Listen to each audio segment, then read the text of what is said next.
Good morning, everyone present here. A very warm welcome to all the respected dignitaries, professors, scholars, and participants to the Young Scholars Workshop 2025 and National Conference on Gender, Environment, and Development in the Digital Age.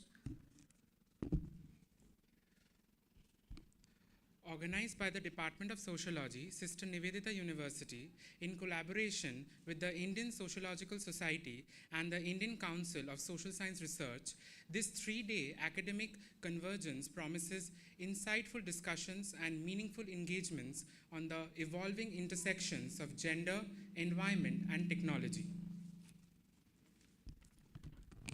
Let us begin this inaugural ceremony with the auspicious lighting of the lamp symbolizing enlightenment.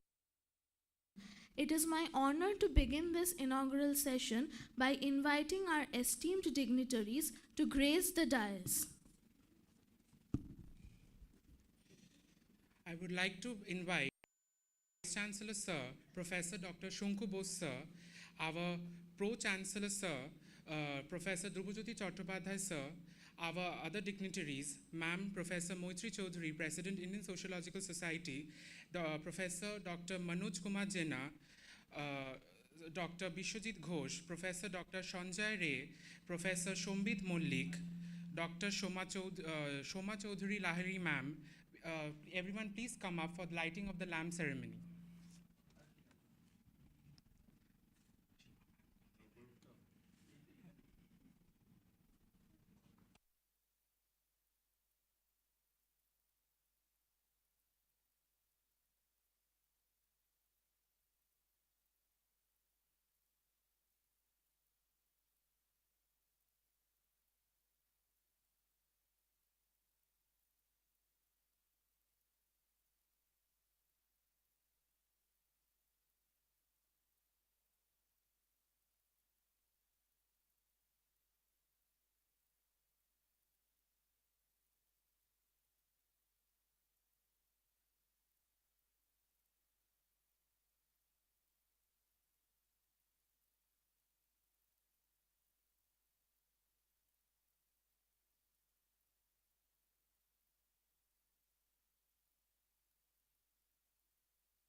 I would now like to invite Professor Dr. Shonku Bose, Vice Chancellor of Sister Nivedita University, Kolkata, to share a few words with us.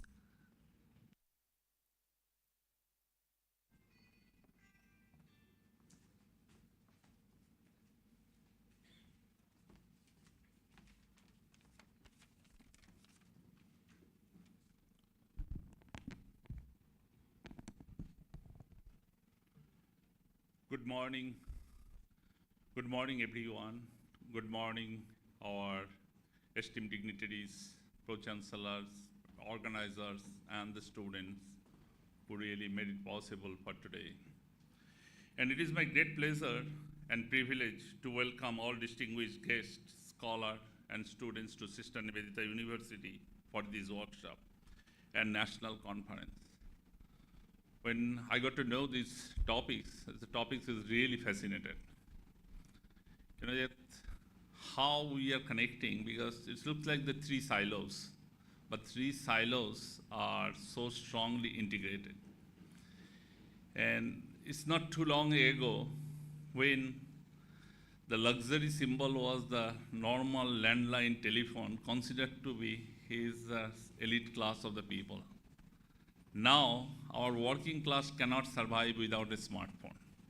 So how the transformation has changed and what is the consequent impact on the society. And yesterday I was watching news, yesterday's Indian Mobile Congress, our Honorable Prime Minister reminded or reiterated that today is in India, is a 1 GB of mobile data is cheaper than a cup of tea. So we are in the era of that.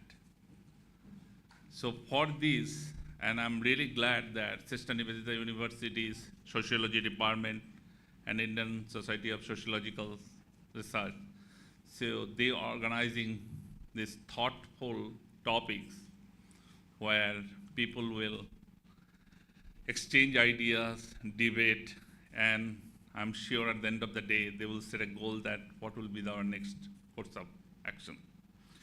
So let me begin by congratulating the Department of Sociology, SNU, and the Indian Sociological Society for bringing together such an inspiring blend of ideas and voices. The theme we are exploring today is not only timely but profoundly relevant to the world we live in, a world shaped by technology, challenged by environmental crisis, and still negotiating the unfinished agenda of gender equality. When we talk about gender, environment, and development, we often think of as a separate silos, social, ecological, and economic issues. But in truth, they are deeply interconnected.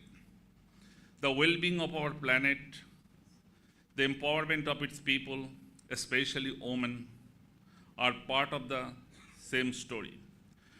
Development that harms the environment cannot be sustainable.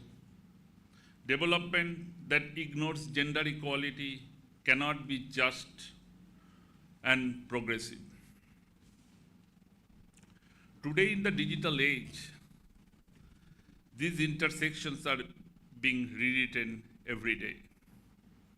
Technology has become a double-edged sword.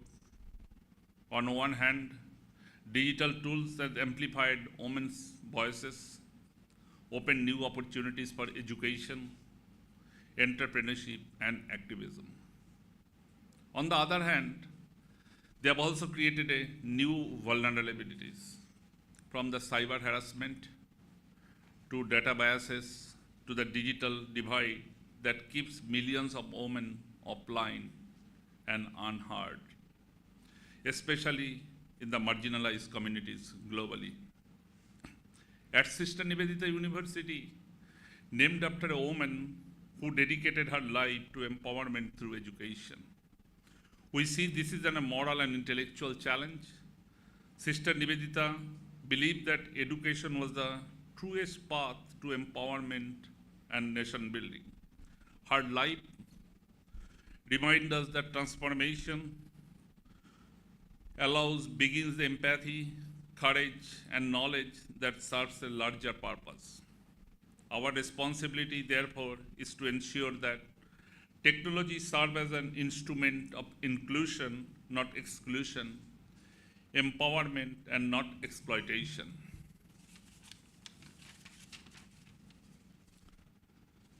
This conference is significant because it brings academia and young voices together to question, to research, and to reimagine.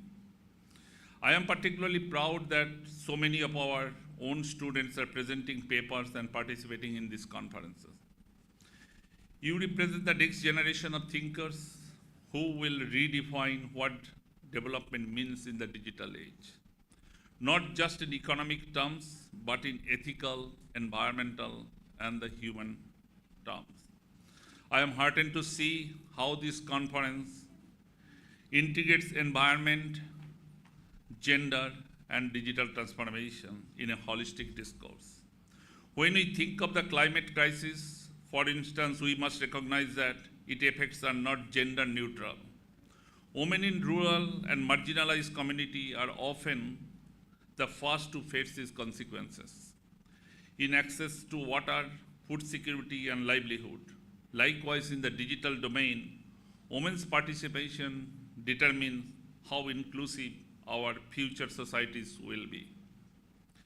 As a university, our commitment is to create spaces where such critical dialogues can lead to a real action through research, policy engagement, and community partnership. The challenges before us is to ensure that the digital revolution become a force for equality, not another lines of division. To build technologies that carry compassion, and as a fundamental principle, to make development not just faster, but fairer. So over the next few days, as you listen, debate, and share your ideas, I urge you to think beyond discipline and data. Think about how your insight can help shape a more inclusive world, and one where gender, justice, environmental stewardship, and the digital innovation move hand in hand. I want to thank the organizer, faculty members, our collaborators from the Indian Sociological Society, and every participant who has made this event possible. You are keeping alive the spirit of inquiry that every great university depends on. Let's make this discussion meaningful. Let's question boldly. Let's leave the conference not just informed, but inspired. And I wish you all a wonderful and productive 2 days ahead. Thank you.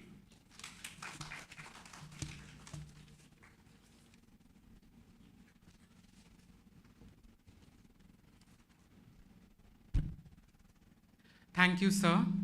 I would like to call our Pro-Chancellor, Sir, Professor Dr. Drupajyoti Chattopadhyay to share a few words.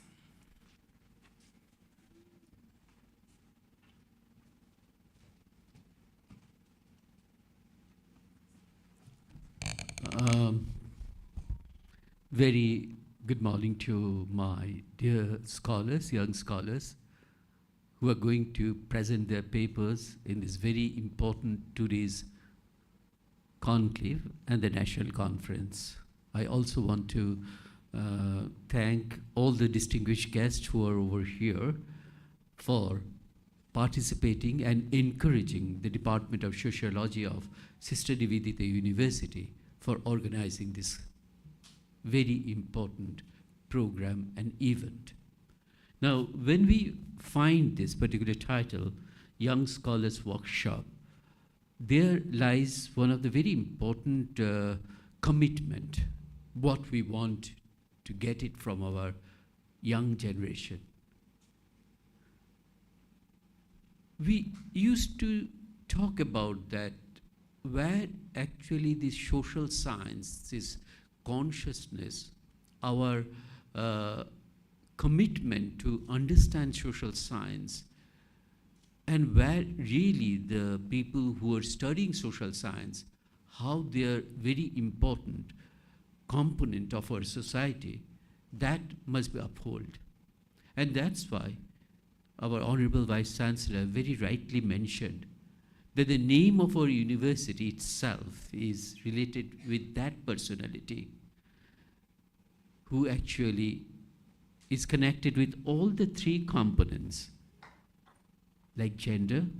The gender empowerment is actually one of the major theme of Sister Nivedita. Environment, that is where also she used to work quite a bit, and she has got number of writings about how at that period of time she thought about that how important is the environment with respect to the development. So all these components are actually in the thought of the personality, the Sister Nivedita, whose name is actually the one which helps us to start this university only 7 years before. Now, I really want to congratulate this department of sociology because this is the second time they're organizing this workshop. The first time we had certain number of papers. This time the number of papers went up, which shows the development, which shows that this increase in the number is important, that we are in the correct path. And I came to know around more than 75 papers are going to be actually presented in this conference in the next, on 9th, 10th, and 11th. And we have all the important personalities from the different universities of our state as well of our country over here.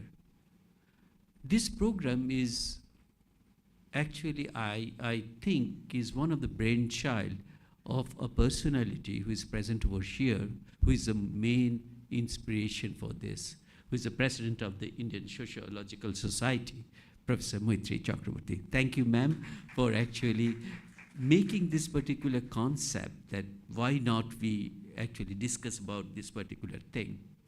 And when Professor Chakraborty is actually discussing about this particular concept, how this Indian Sociological Society can also collaborate with respect to other different areas with Sister Nivedita University, we're really looking forward to that. We really want to make this particular, our sociology department, very active in its collaboration with this Indian Sociological Society. And maybe this is one of the reasons why this is the first time we are getting the grant from the ICSSR.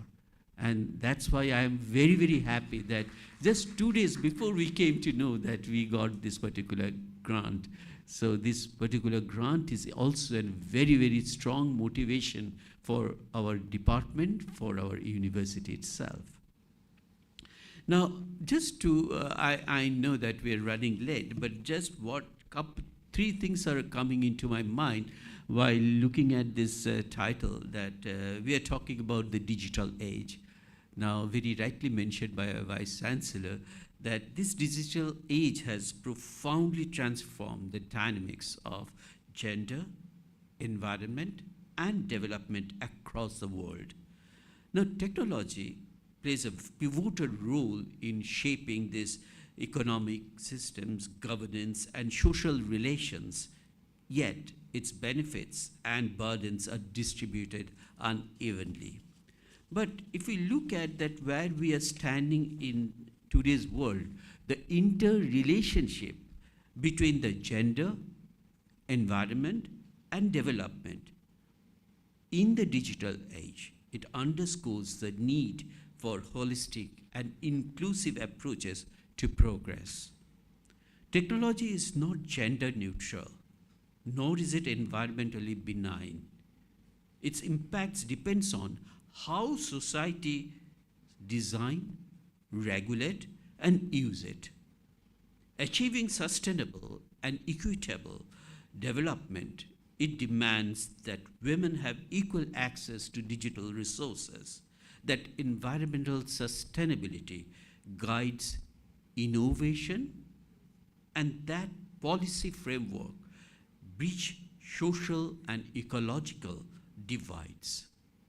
When gender equality and environmental stewardship become central to digital transformation, the world can move forward toward a future that is not only technically advanced, but also just, resilient, and sustainable.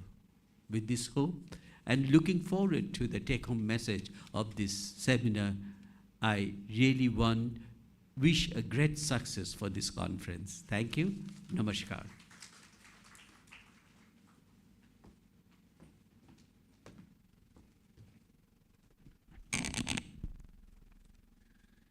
Thank you, sir. We would now like to move on to the felicitation ceremony. I would request Professor Dr. Shonku Bose and Professor Dr. Drubojyoti Chattopadhyay to felicitate our honorable guests.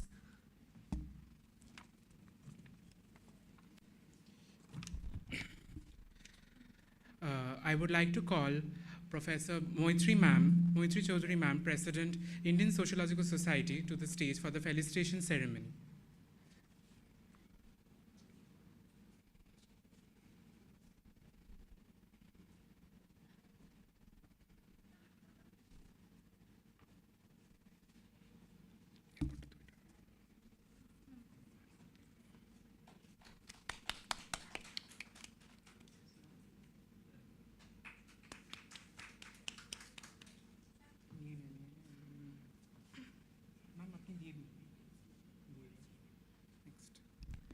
Next, I would like to call Professor Dr. Manoj Kumar Jena.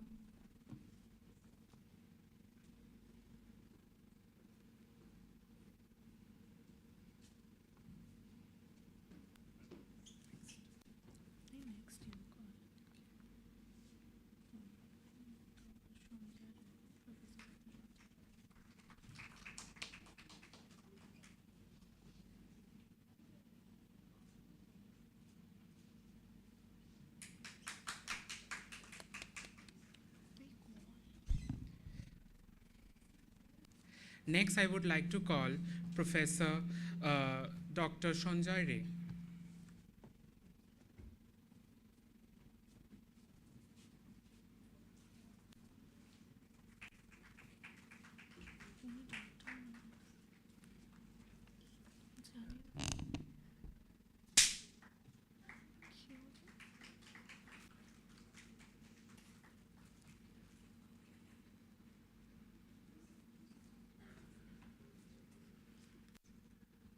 I would request Professor Sambit Malik to come on stage.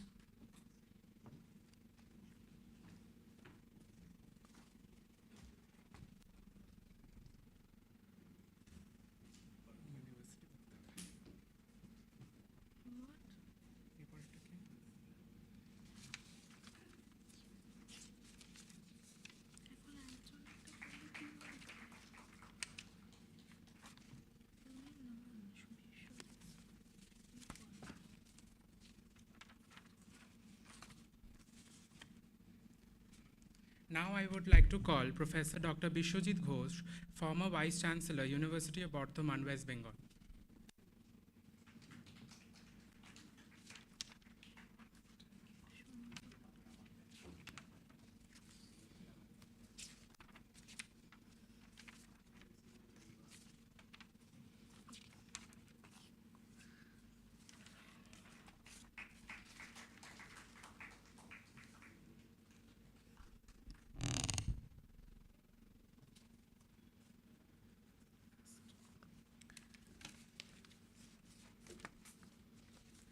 Now I would like to call Dr. Shoma Chaudhuri Lahiri, Assistant Professor, Department of Sociology, St. Xavier's College, Kolkata.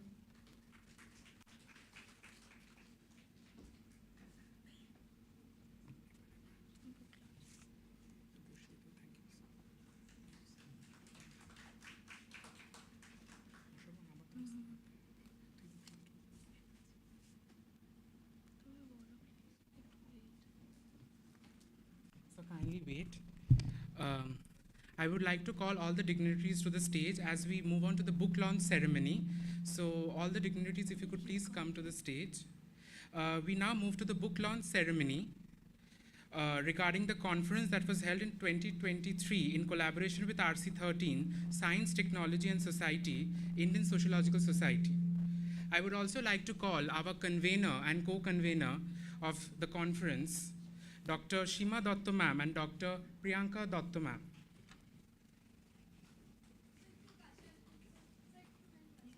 Asho, Rishita.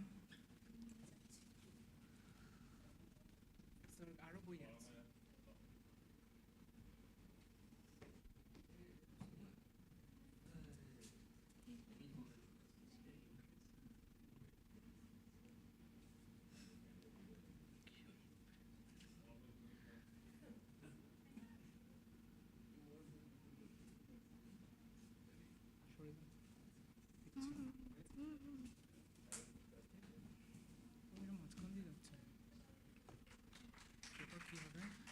Thank you to all.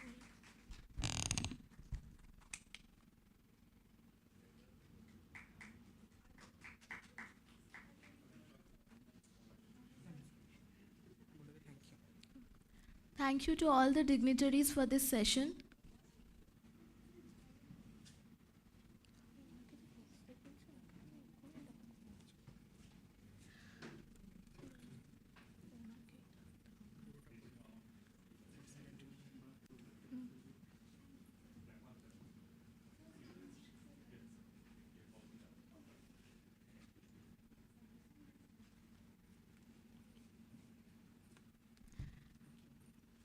Thank you, everyone. I would now like to call Professor Dr. Moitrey Chaudhuri, President of Indian Sociological Society, to share a few words with us.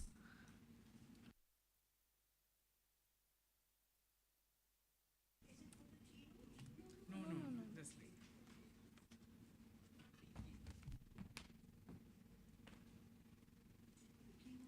Later, after the tea break.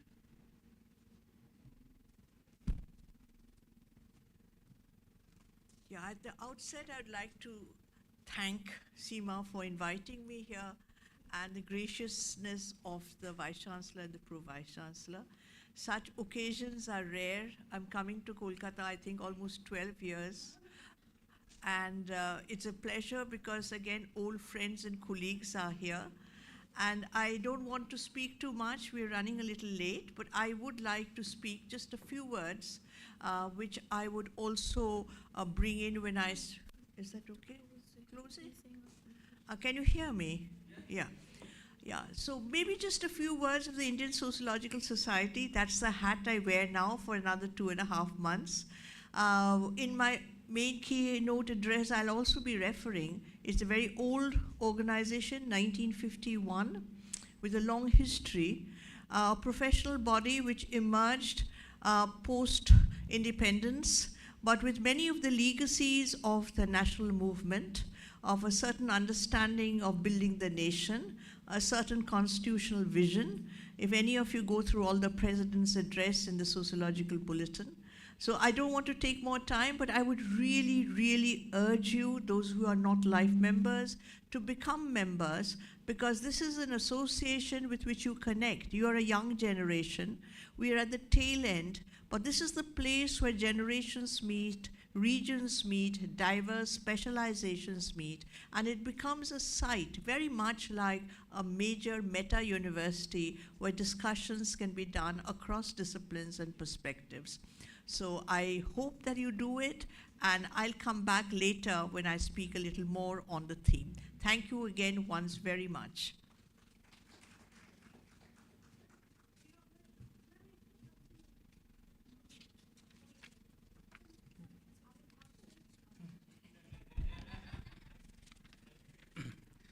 Sir, Professor Dr. Manoj Kumar Jain, I would like to invite you for the book launch. The authors will be taking the copies from your hands, ma'am and sir. And ma'am, apnara shobai ashun, and sir, you all, everyone, please come up to the dignitaries, all the dignitaries.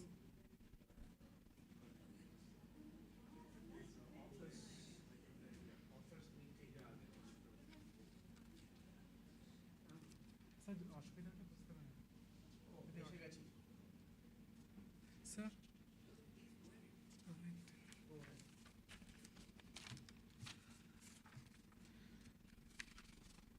The authors who will be receiving the copies of their books are requested to come up to the stage.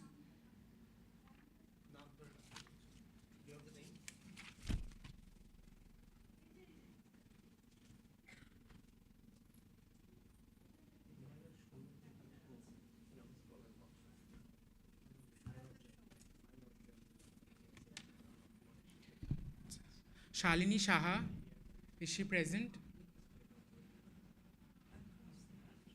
No. Next. Shomili Pal and Tiyasha Puro. Shomili, present. Please come. Boi gulo niye? Oi to, boi.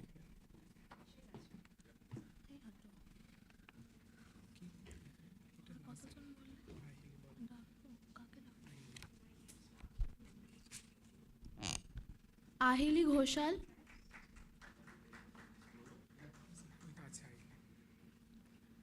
Rama Mahato, Irin Datta,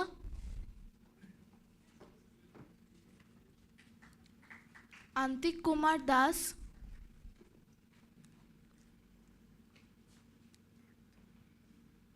Parthasarathi Sarkar, Arunima Roy,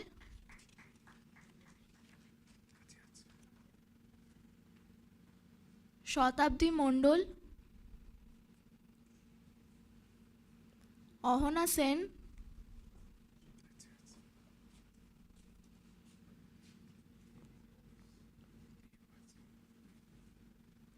Sohini Chatterjee,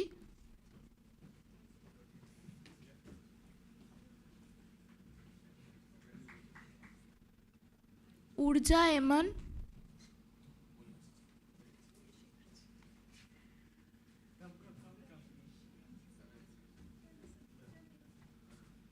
Diptadip Maiti and Madhuchhanda Basak.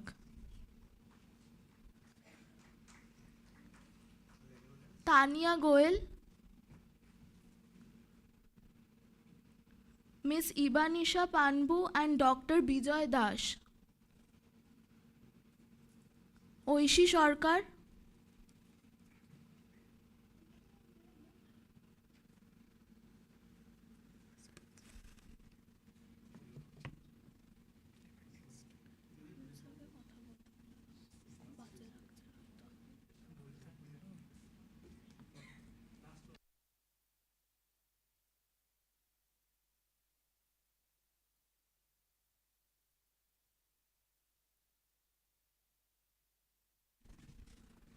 I would request Manoj sir to share a few words with us.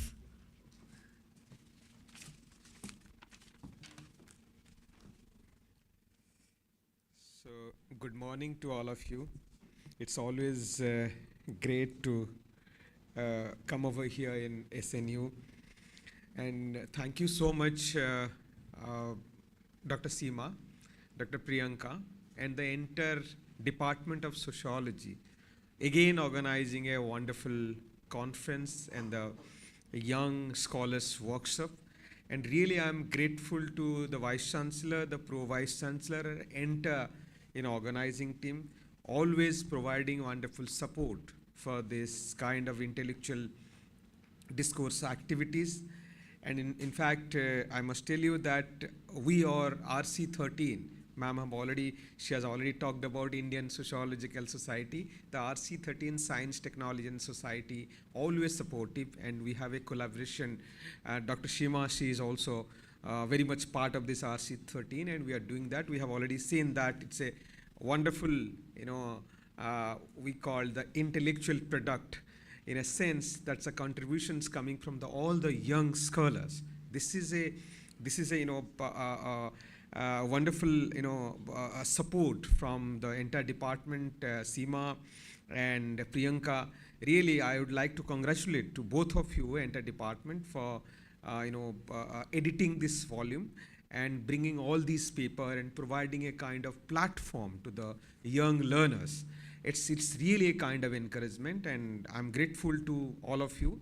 And again, inviting me for sharing my ideas, though I'll also talk about that in my lecture on this question of gender, environment, and digital age. So thank you again, and thank you very much. Okay.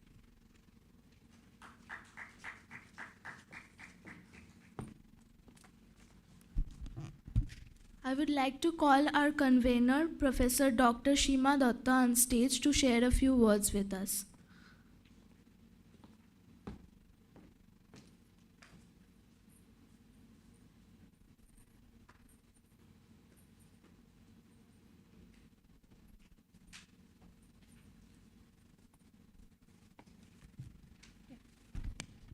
Good morning, everybody. It is my privilege to welcome all of you here on the 3 days national workshop. So basically, I have prepared something, but I won't read it from that, because Indian Sociological Society, established in 1951 as the first secretary being G.S. Ghure, we all read, all of our students read, and the main aim of the society was to promote young scholars and their research. So we are here. The first collaboration with Indian Sociological Society and the Department of Sociology, Sister Nivedita University, was with RC13 in maybe last 2 years back, and we have the edited volumes of the book. So thank you, Professor Jena, for all the support that we have started there. And before I say anything, I started visiting ISS since 2011. I missed 2 of the ISS since there. I didn't visit Kerala and the last one due to some personal reason. So I would like to say that Indian Sociological Society provides us the platform to grow. They give young scholars, young students, the place where they can interact with people about whom they read, I still remember, meeting so many dignitaries in ISS when we were young, and I see that same thrill among our students when Moitrey ma'am is here, and and this is what the society does. And here at Sister Nivedita University, at departments believes the same thing, that let the young mind grow, let the young mind think critically, because the aim of sociology at large is debunking the society. If we don't learn how to debunk, and the first step starts, it's to research. And good research, when presented at such podium, at a national stage, it's a platform. So Indian Sociological Society has been doing it since ages, and with their support, we are here doing this in the last 3 years. And this year, the theme is Gender, Environment, Development in the Digital Age. And the entire world is going digital, and these two things, gender and environment, are so much related to each other. So we thought of bringing this theme together. So I would not say much, because this is a very emotional moment for me, because I started as a student when my professor, supervisor, Professor Bipul Bhadra was there for ISS, and I was, during my masters, I used to be there. Professor Madhav Govind was the convener, and then Manoj Jena. So I have grown myself with this team, and here I'm hosting the conference. So it is my privilege to welcome all of you, all the dignitaries, my students, my scholars, and all the young scholars who are here across. We have students from Gujarat, we have students from Hyderabad, Delhi, everywhere. We are Assam, everyone is here. Welcome all to the department, and thanks to Indian Council of Social Science Research. 2 days back, we got the good news that we have got a grant of 5 lakhs rupees, and for the university, this is the first grant from ICSR, so we are very happy. So we are thrilled. We have arranged everything at our best. Still, if there is any problem, please feel free to contact me at any point of time. Thank you. Thank you so much. Okay, one more thing. Professor Vishwajit Ghosh, he has written this book called Exploring Social Movements, Theories, Experience, and Trends. So he is gifting this book to the department. Sir, please, if you can come. Formally, right? Yes, sir, formally. So he's... Yeah, I'll write down later on. Yes. So this is a gift to the whole department, to scholars and teachers. Thank you. Yeah, I'll write down later. Okay, sir. Thank you.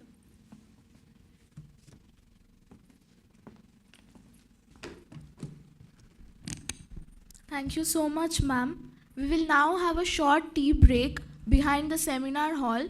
We will again join for an insightful keynote speech by Professor Dr. Moitrey Choudhury. Thank you.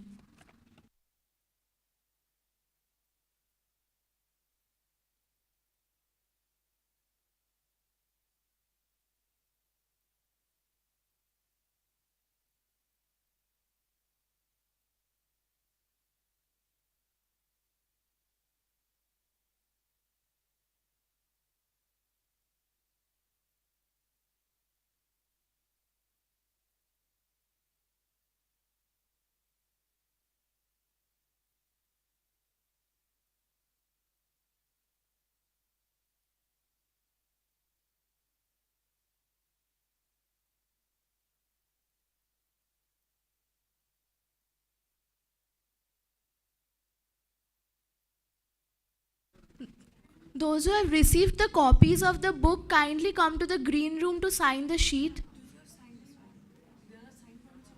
Those who have signed it already, it's fine.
Good afternoon, everyone. I hope everyone has settled down. We would now like to start with the keynote speech. It is my privilege to invite our keynote speaker, Professor Dr. Moitrey Choudhury, President of the Indian Sociological Society and former Professor, Center for the Study of Social Systems, Jawaharlal Nehru University. Her research interests have been on the making of the public discourse in modern India. Her early work focused on nationalism, colonialism, and feminism in India. Since the early 1990s, she has been looking at the changing nature of public discourse in the context of both neoliberalism and the rise of majoritarianism. At present, she is the president of the Indian Sociological Society. She will be speaking on the topic Environment, Gender, and Digital Solutions, a sociological take on shifting contexts and changing discourse. Ma'am, I would request you to please come on stage.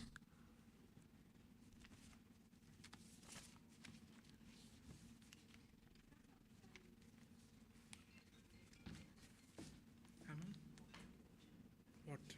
Ham.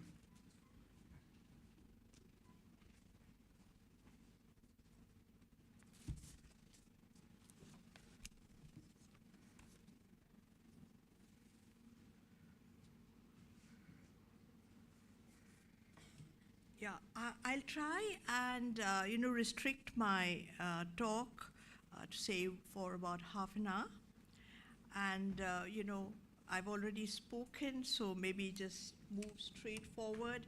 Thanking once again Sister Nivedita University, the Vice Chancellor, the Pro-Chancellor, colleagues, dear students, my very old students, special mention of Roddur.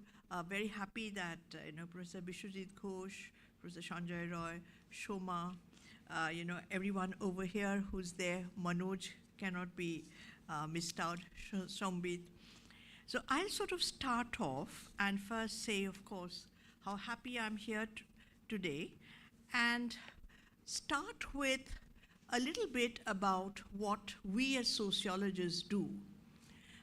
Basically about sociological discipline, sociological perspective, and how do we look at this. So yesterday when I met the Pro-Chancellor, and I was sort of, we were discussing core sociology and applied sociology. And in today's context, people demand applied, demand deliverables, and the question arises then that are we redundant if we are teaching history of sociology, theoretical perspectives, questions of philosophy of methods, or is there a reason that we do it, and what is the connection between application and understanding? Today, as the conference rightly describes, is the digital age. I use the net enormously, and when I got the topic, I immediately went to the net to see what is this digital about. And even a cursory surfing of the net would show that there is an abundance of information, what I would call an over-communicative abundance on gender, environment, and the role of technology, and the concept of solving issues, digital solutions. There's a great deal on, for example, I went to a seminar which was talking about the agrarian in Madhya Pradesh, and what they were talking about is the scheme, I don't know whether it exists in Bengal, Namo Drone Didi is a central sector scheme aiming to empower women-led self-help groups by equipping them with drone technology to provide agricultural services. So drones are used, and the idea of the drone is to have 15,000 selected women SAGs during a particular period, provide rental services to farmers for application of liquid fertilizers, pesticides for the present. And the idea is economic empowerment and sustainable livelihood. Now look at this. This is copy-paste from the scheme. Now look at here, there is a certain kind of contradiction or paradox. Because if the question of liquid fertilizer and pesticide is central, then obviously there is a certain larger impact of the environmental developmental perspective, which all of us know. Mountains are being cut, forests are being cut.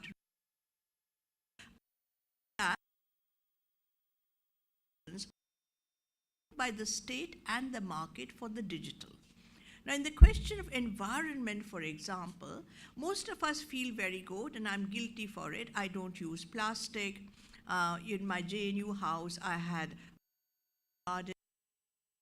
I used compost pest, compost for the compost to be there.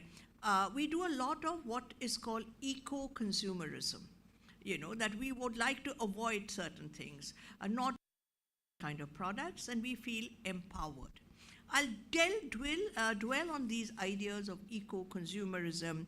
How is it linked to gender? How is it development? How is it linked to the digital? Now, this example I gave you of drone Didi is just one example. This is just to illustrate what is there. What I want to argue is about contexts.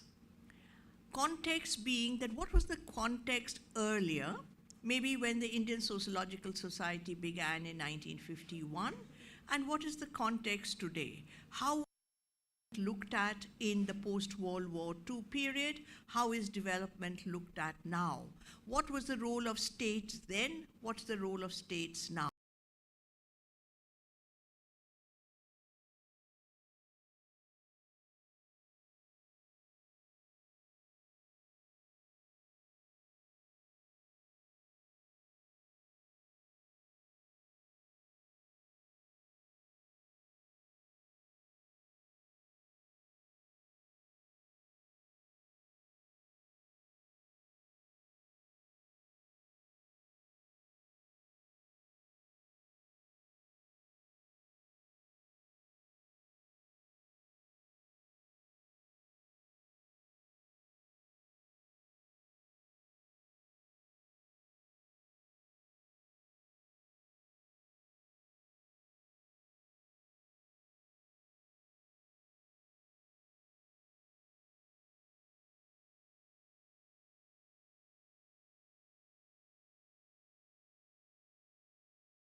peace. Along with that, the newly colonized countries, which were direly poor and underdeveloped, they wanted to develop. They wanted to address questions of poverty. And at that time, the slogan was growth with equity. That there must be growth, but there must be social justice and equity. Development, fight against poverty, and peace were goalposts everywhere globally. The Planning Commission was set up, no longer called Planning Commission, changing context, was set up by a resolution of the Government of India. Look at the dates, 51 ISS, 1950 Planning Commission declared objective of the government, and again this is a quote, to promote a rapid rise in the standard of living of the people by efficient exploitation of the resources of the country, increasing production and offering opportunities to all for employment in the services of the community. Growth is there, equity is there, efficient exploitation of resource means obviously environment was not a big deal at that point of time. That it's all right, you must sort of develop, you must make sure that poverty is looked at. Now globally what was happening? The ISA, which is the International Sociological Association, was founded in 48, 3 years before ISS 51. And what is very important is that who was the prime mover of the ISA? Who were the people who are trying to push it? UNESCO. What is the state of the UN today? Virtually, it doesn't matter. We just were harangued by President Trump of what a rotten place the UN is.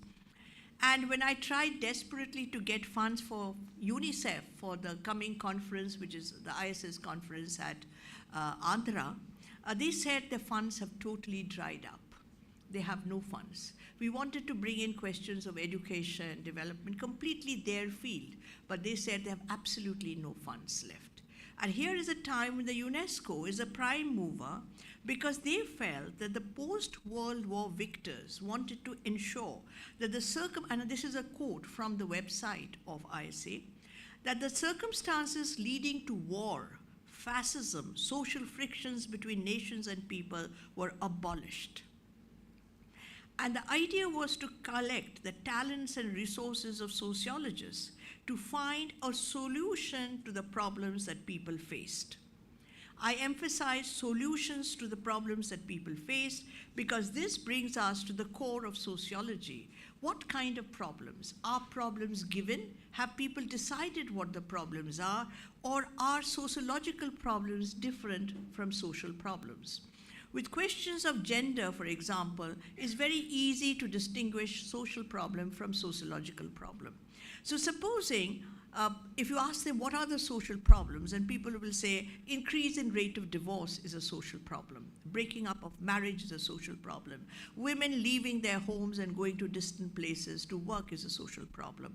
And I would ask, could this be revised and say that maybe the uneven education that men have to be more equal in their gender role is a problem, but you won't articulate it like that, you know. So social problems are ideological. So if you say, oh, all the problem are because people from marginalized communities are talking too much, then it comes from a particular perspective. That's not a social problem. The sociological problem would be in which conditions do protests take place? In which conditions do people fight against gender injustice or caste injustice or class injustice? The question that sociology is asked are about context within which a particular phenomena emerges. They are there not to do normative judgment. This is bad, this is good, what is good or bad. You know the recent horror story of the Chief Justice being thrown a shoe. Now that's serious, that's extremely serious. Whereas some people, what is the social problem then? This would be understood very different. A sociological problem, all of you would be familiar with Durkheim, is different. A sociological problem is what Durkheim was asking, why do the rates of suicide vary? He's not saying suicide is good or suicide is bad. He's asking under which conditions of integration or disintegration to suicides increase, So the question is always of context. So if you do sociology or social science, which do not ask these fundamental questions, you can't be very effective even if you work in a digital tech company for solutions. They need good sociologists. Ads were produced by competent sociologists, not because they learned to produce ads, but they understanding is important. If you go to Berger's invitation, a distinction between social work and understanding.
A section of the village, our villages are segregated.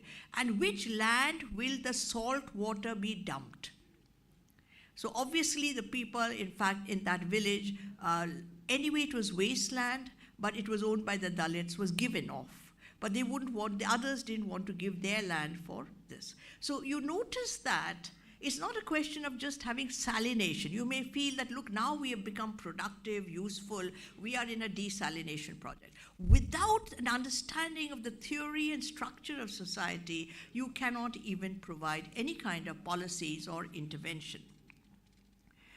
Sociological perspective is therefore understanding context. Students of sociology know this is the distinction that our textbooks begin with: common sense knowledge and sociological knowledge. Common sense knowledge has no context. Pretend that everybody's common sense is the same, but everybody's common sense is not the same. Our idea of purity and pollution may be common sense, that I don't use my left hand for certain things and my right hand for the others. It may not be a common sense in Australia or Austria. It may be very different over there. Common sense is different in different kinds of society. This valuable information or perspective should never be left off. So when we talk about gender, environment, digital solution, we have to talk about what is the context and what is our sociological perspective. Statistics, qualitative research, narratives, or now what people keep saying, voices, is not sociology. The aggregate of research techniques doesn't add up to sociology. Statistical data or qualitative data by themselves do not make sociology. They become sociology only when they are sociologically interpreted within a theoretical framework of reference that is sociological. This is something that we have to understand very, very carefully. Correlating is not sociology. Understanding relation, just saying, oh, there was, for example, after COVID, the girls' age of marriage, especially among the poorer sections, declined, not only in India, globally. Now, to understand it, it's not enough to say girls' marriage age declined in COVID and post-COVID. You have to understand why. They felt insecure. They thought marrying them off would be better. Why is marrying them off better? Because we live in patrilineal society. The girls will be then the responsibility of the husband and the in-laws and not the responsibility of the father or the mother. They want to give them off. So unless you understand family kinship structure, you can't understand why was this brought down. So this is what I mean by understanding the theory of society. Now to go back where I began, where I said that at that point of time in the 1950s, development, peace, welfare was the buzz.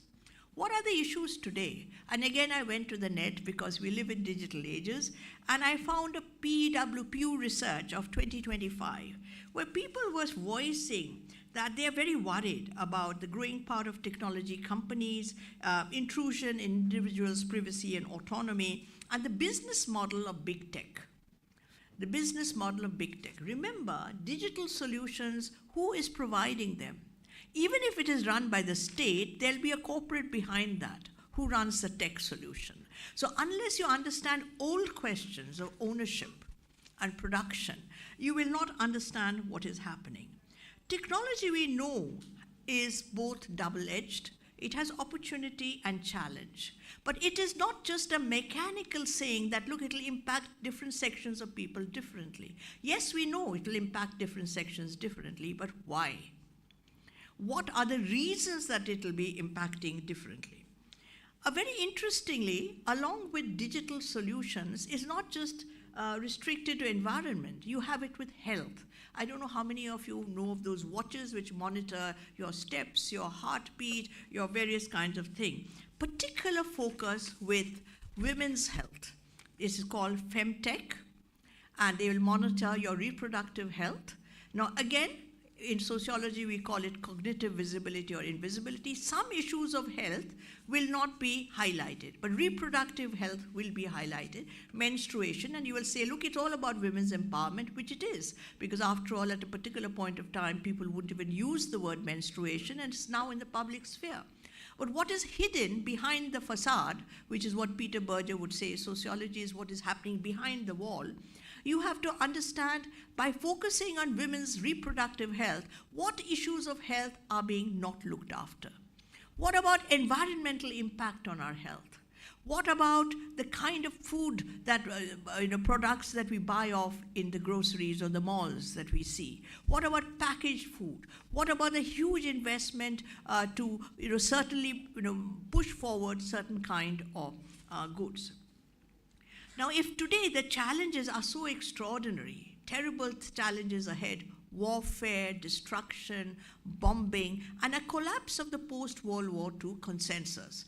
Peace is okay on the side. You may want a Nobel Prize, but doesn't matter if a whole community is exterminated. So peace is within quotes. Development is very good. Environment is also very good, but it's all right if development sort of finishes all your rivers and mountains and everything, as long as you can have your own eco-consumer, that I don't use plastic, or I sort of am a good citizen, because the shift of discourse is also from citizen to consumer. It is not the state, but about you as an individual, what is your consumer. So now I come, if state social welfare, Cold War, you had the Soviet Union, at that point, the actually existing, within quote, socialist world. You had the other side, what they talked about, free market, post-World War. But in the free market world, if they use the word free world as was used, you had an impact of what was socialist ideas. Because as you know, much of North Europe, they had heavy subsidy of health, environment, transport. They were capitalist countries, but a commitment to social welfare. That was the dominant model. Even the United States, where they're now cutting down, you had public schools. Everybody sent their children to public school, except some very, very rich people, It would be public schools, public health. Britain, it's in a crisis, but you would have that idea of public investment for citizens. From that, we have moved from public investment of citizen by the state to a situation where it is about eco-consumerism. I will not buy plastic water, or I will do whatever. So what are the structures now? We knew then it was state welfare, certain kind. In our country, we called it mixed economy, so you had a little bit of market, a little bit of state, etc. Today we have three, what I would argue, three kinds of defining structures. One is neoliberalism, one is managerialism, one is authoritarianism. Neoliberalism, what does it mean? It's very simple. All it means is that you disseminate market values to all institutions and social actions. Bishwajit, before we met, you were talking about revenue model. Revenue model is the model. You want to build up a hospital? What is your revenue model? You want to build up a university? What is your revenue model? Because neoliberalism basically means the market principles dominate everything, including your CV.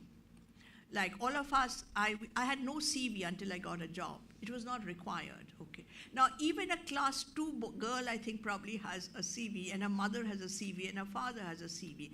Okay, this kind of data-driven thing is because you're measurable, and you're measurable is because this is how it is done. The state is enfolded within a market rationality. There was an earlier understanding that with neoliberalism, the state retreats and the market comes ahead. That's a kind of fallacious understanding. What happens is the state and market come together. Both are animated by market rationality, and they don't, not too fond of democracy because it's more efficient not to have it, and therefore they work together. It's not that one is working in a different tandem and the other is not. It's more efficient because, like you are in control, you are target. If liberal democracy was supposed to be the preferred partner of capitalism, authoritarianism is the preferred partner of neoliberal capitalism. It's very much like, when we were children, and since many of you would be from Bengal, or, you used to say English children's story, like the king would come and say, off with your head. And off with your head it would be, So you have, say, President, off, your job is gone. It's accountability, checks and balances. Our sociologists and social sciences changes here. Just like the media becomes the amplifier, very much like the court, in the olden days when the king was there, and what is the word, where you had the person who goes with the trumpet saying that the king has done this, the king has done that, etc. So you become an amplifier of the state or the market. Whereas earlier understanding of media in a liberal democracy, and Manoj is here, would be checks and balances, And the idea is it's very effective. That is what Peter Burgess says in that wonderful book, Invitation to Sociology, where he says that if you collect data, and your data is to please your boss, and he gives the example, say, Soviet Union, like you don't really provide the good data because you feel they off the head it'll happen, so keep it quiet. And what happens is then they never get to know how bad is it. So this is a checks and balances question. So he said if you're a good spy, you have to not think about pleasing or displeasing your boss. You must give them the right data. That is our role, that kind of role. Because even if you really love whoever is heading the regime, the good data helps. Good data helps. We know that. We know, for example, the whole issue of GST. Okay, everybody was saying, economists were saying that it's not a good idea. Okay, so finally, too late, but it happened. It helps. It's not that they're saying things which are evil or are hostile to you. That data helps. Remember that always. Always, whether it is the media and the academia. Why I say media and academia? Because they are knowledge producers and knowledge disseminators. They have a role to play. Now, what happens then?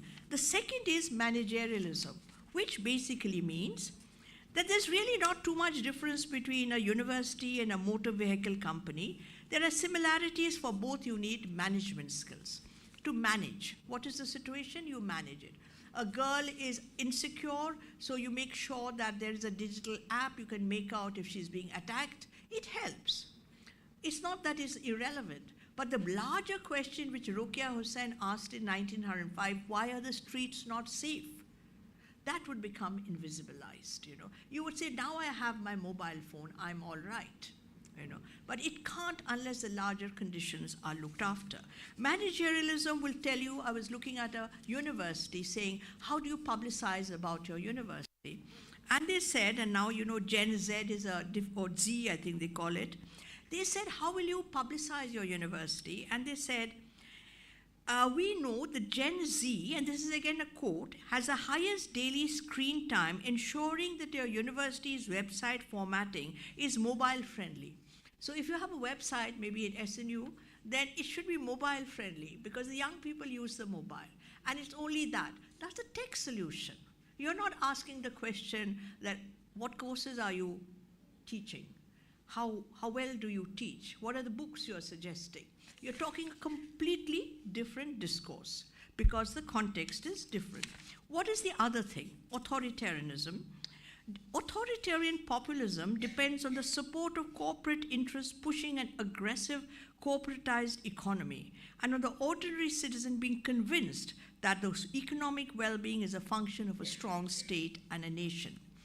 In the domain of environmental governance, there are twin strategies: environmental policy and law to turn the environment to resource that can be incorporated into circuits of capital, and simultaneously intensifying policing and criminalizing environmental activists who are increasingly branded as anti-national. Now this is happening, but in this, the digital solution is also happening. So you have to locate in which kind of context this is happening. We all know there is a lot of destruction of the environment. We know about global warming, we know about climate change, we know about unseasonal rains, we know about the destruction. So that basic question then is not raised, but whereas these digital solutions are. This market-based environmentalism is something that we need to look at because along with market-based environmentalism, we also have environmental externalities or global supply chains. What do they mean? It means, for example, that wherever the labor rules are a little slack, people will invest there. And environmental laws are a little slack. You don't want it to happen in Sweden, so you get your company to work from Dhaka or Kolkata or wherever. So you have a supply chain looking for these kind of places. But along with it, even in our countries, you would have your digital solution, tech-driven. So it's a very, very difficult kind of situation which is happening. Apart from that, this whole larger structures of neoliberalism, managerialism, authoritarianism, you may ask, these are big questions. How does it impact how we study? What is my field? What is the method? And here comes the question of operationalization. And some of you may be familiar with Marcuse's one-dimensional man. He quotes this physicist called Bridgman and talking about physics by arguing that everything is methods. So you say, what is length? You don't answer the question, what is length, in the philosophical or conceptual sense. You say how to measure length. So you know all the strategies of measuring length. So with sociologists, we are in a situation there, we are driven by operationalization, where you would say, okay, empowerment, women's empowerment, digital solution. You don't ask, what is this women's empowerment? Whose empowerment, you know? If people are starving, if they're famines, if they're plague, I am, of course, for my age, very empowered. But the question is, it's I. Why am I empowered? Because I come with a certain bag of class, caste, educational privilege, okay? Is that true? What about platform workers who are completely, you know, these people desperately peddling? It is digital.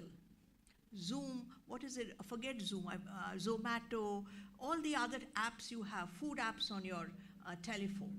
Okay, you order because you don't want to go out, too much traffic, hot, rain, etc. You say, I want this, okay? And you have choice. As a consumer, eco-consumer, you can even say, I want this with lots of greens, okay, in my burger. And that fellow who comes with that broken thing, desperate to beat time, you know, so that they can deliver, he is, and the question that, look, even the poor are connected digitally. Yes, they are. But is their situation the same as me who's ordering that on Zomato or booking tickets? Now, this is when you say that it's not enough to just talk about how this is happening, but we have to understand the context.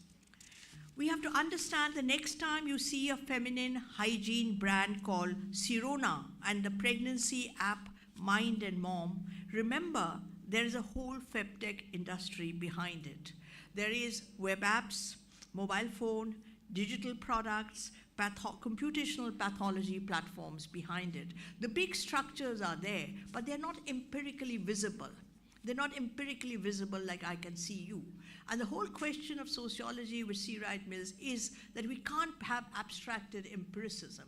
What you see has to be mediated. And I often give the example, I think I've taught Manoj in methodology course, that when we were very young as students, I used to only see young people, meaning I used to only notice young people, okay? And at what particular point of time when I had a baby, I would only notice babies, you know. And I'd never noticed babies before, or I would only notice pregnant women because, why? Because you're geared to noticing. You're geared to noticing certain things. That is your common sense perception. How do you beat up that common sense perception? By sociological perception. Go to Durkheim, Rules of Sociological Method, get rid of your preconception. Why does he bring in the concept of social fact? That is a tool, theoretical tool. We don't have magnifying glass. We don't have X-ray machines. We can't go inside, but we have methodological and theoretical tools to figure out, okay, this is what has happened. Is this a social fact? Is dowry a social fact? Is it external? Is it coercive? Is it general? If you violate it, will you be punished? Will there be sanctions? You know? So he says, get rid of preconception. If you go to Marx in German ideology, he would say, begin from the concrete. How do you decide where to begin? Because it's not abstracted individual. The abstracted individual is embedded in a particular ensemble of social relations. So when the next time a person says, how are you relevant? And you say a good society is impossible without sociology. A just society is impossible. If we don't have a comparative perspective, if we don't remember the pains and suffering of our predecessors, how do we ensure that it's not repeated? A comparative perspective tells you the stories of others. I'm going to stop here. I think I've taken more than my time. Thank you very much.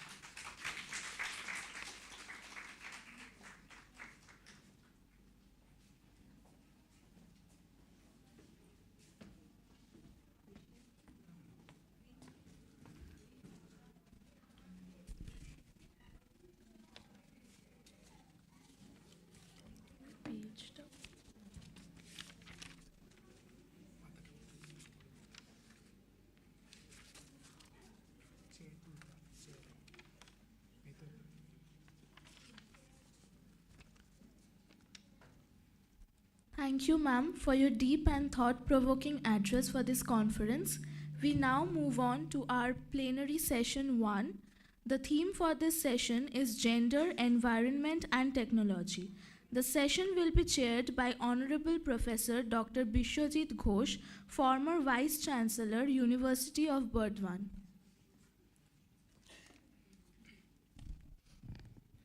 Dr. Bishwajit Ghosh acted as the Vice Chancellor and Senior Professor at the Department of Sociology, University of Burdwan till 30th June 2023. His volume on social movements, concepts, experiences, and concerns, Sage 2020, has become popular among the students and teachers. He is currently involved in analyzing vulnerabilities of children and women during the pandemic.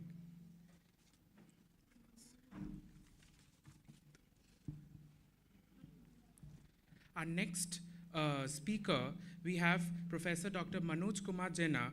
He's in the Center for the Study of Social Systems, Jawaharlal Nehru University, New Delhi, and the convener of RC13, Science, Technology and Society at the Indian Sociological Society. Sir will be speaking on the topic Climate Change, Gender and Technology.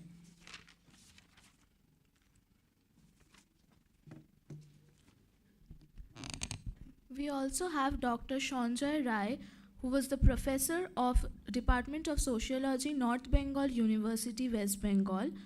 He would be speaking on the topic Decoding Gender Inequality. I would now like to open the forum for the discussion.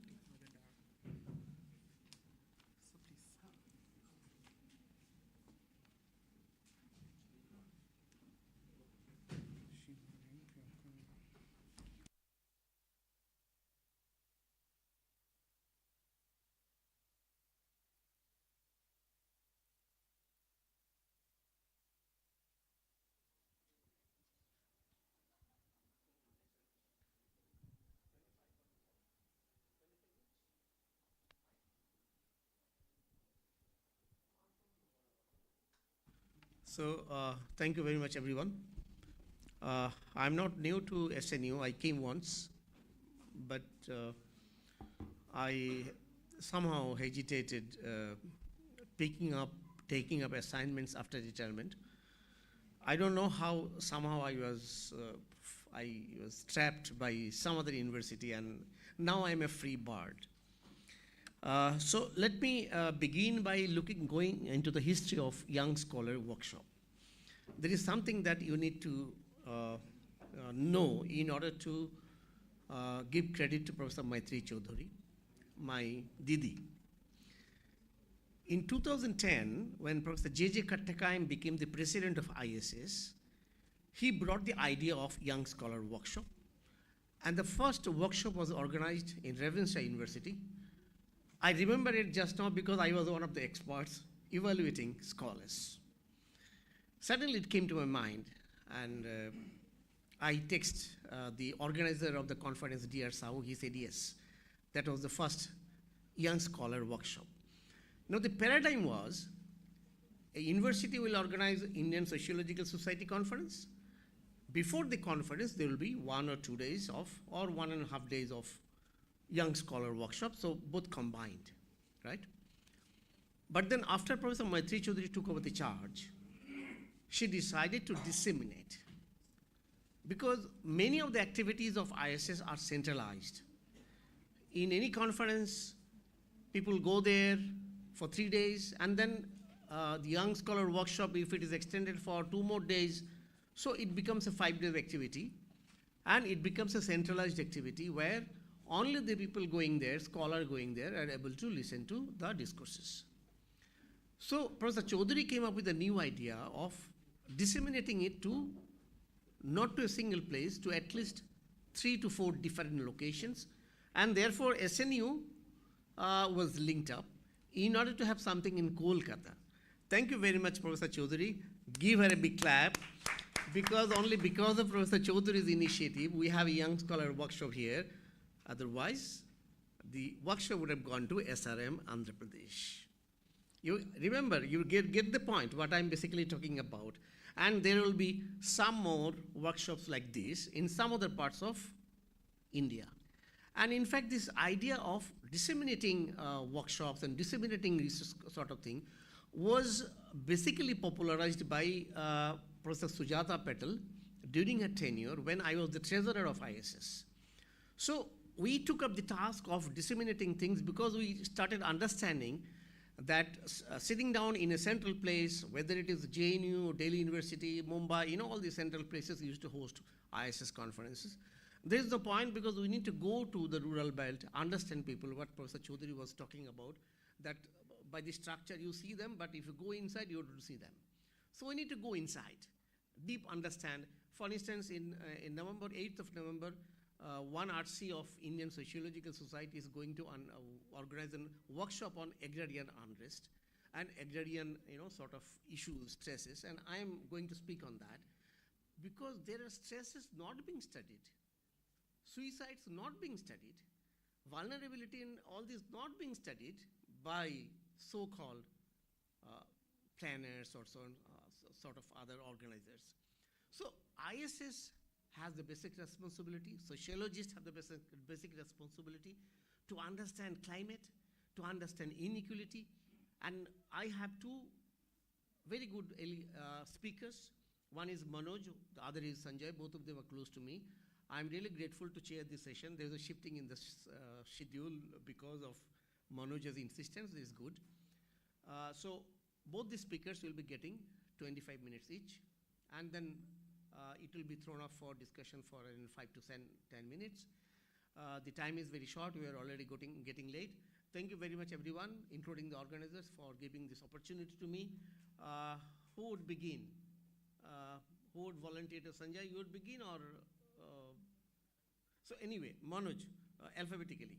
So alphabetical order is going by the age. Sanjay would begin, but alphabetical order, Manoj will begin. He will talk on climate change and the impact on this issue. Thank you very much.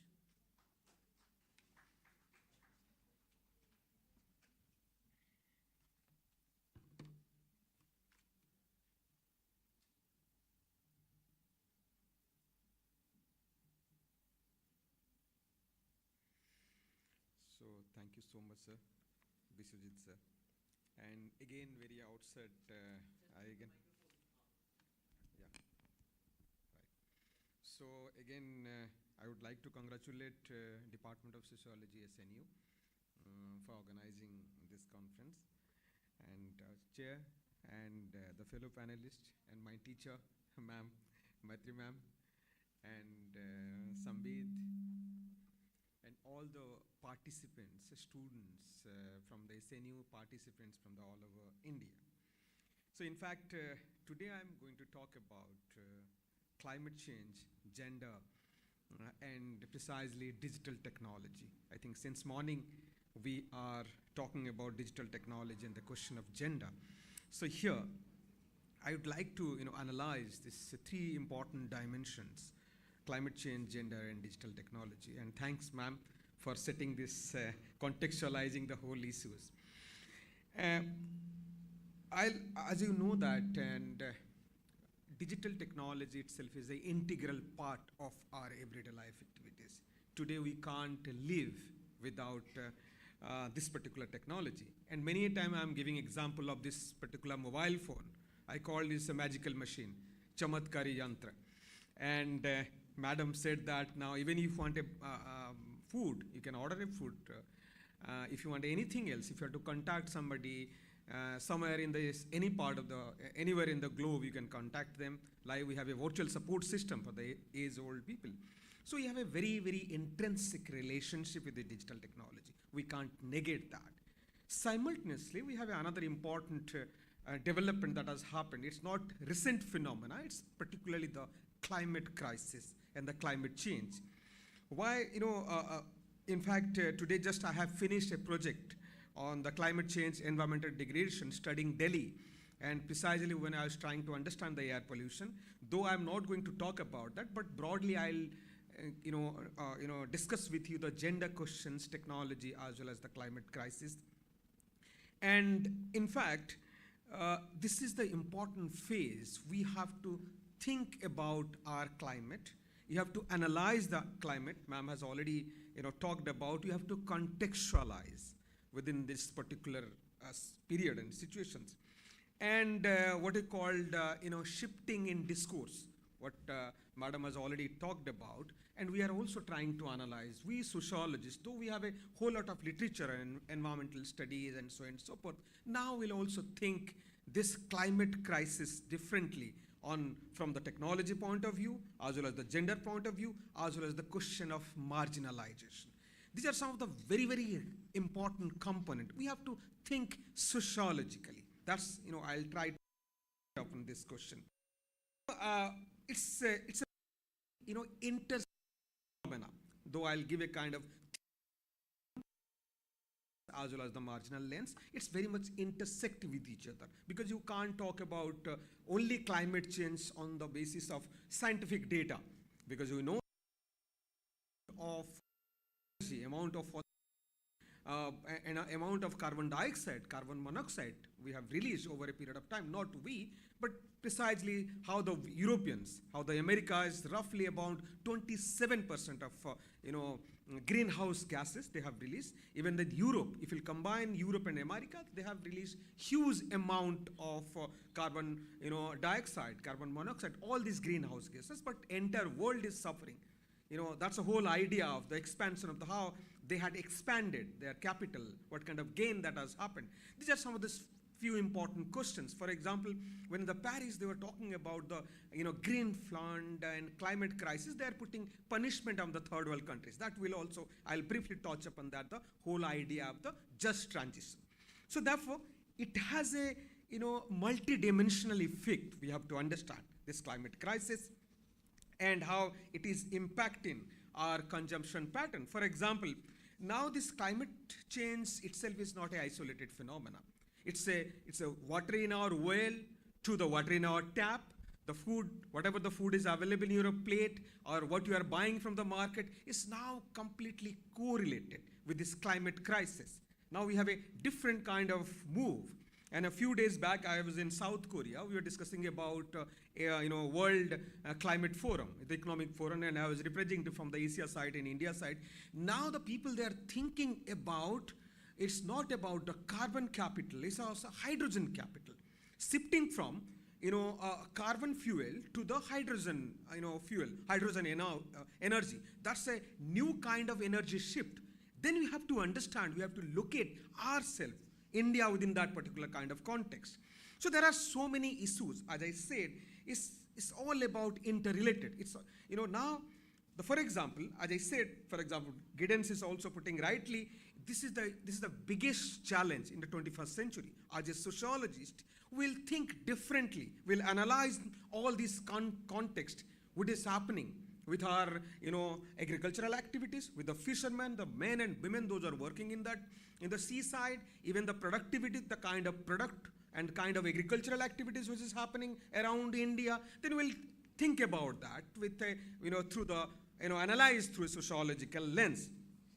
So therefore, as I said, it's all about it's a kind of large scale development that has happened. If you'll read on the basis of the available data, starting from the Ice Age to the Industrial Revolution till the present day, you can get to know more about what has happened over a period of time regarding the case of climate change. And we are also bothered about that. Many things is happening over there in the seaside. Think about Indonesia. Think what has happened in the Vietnam. Even in India and same part of the what has happened in Himachal and what has happened here in North Bengal. These are some of the correlated activities on the basis of available data, because due to the climate change, it's the human-induced climate change. As I said, we are also responsible for that. So therefore, we have to, as a sociologist, we have to understand all these adverse social consequences. As I said, it's not an economic factor, it's not an only scientific factor, but it's also more about sociological factor, you'll see. For example, climigration, the climate migration. When the people, they are moving from the one place to other place, you will find a complete paradigm shift in terms of the structure, in terms of the role, activities, in terms of the societal norms. Many things are happening. You will understand that. So therefore, as a sociologist, we are trying to understand the question of the health security related with the climate change, health issues, and we are also trying to understand the employability and the livelihood, because as I said, it's a paradigm shift that has happened over a period of time. We can't imagine what kind of future of job would be available for all of us. We are really constantly negotiating. Ma'am was also referring about this platform economy. You can also understand the agony, pain and suffering of this worker. In a whole lot of zen is happening, this guy is running so that they'll deliver, or he will deliver the pizza, or he will deliver some particular kind of food. So you are waiting over there. You can understand whole idea. Now how this nexus in between the state, market and the technology. Here I am, my way of understanding is that it's not about only the state is somewhere, disappeared. Now the market is doing everything. The market is somehow controlling this whole state activities, the state apparatus. We have to understand, and they have that profit motive. You can also see how the capital is moving differently.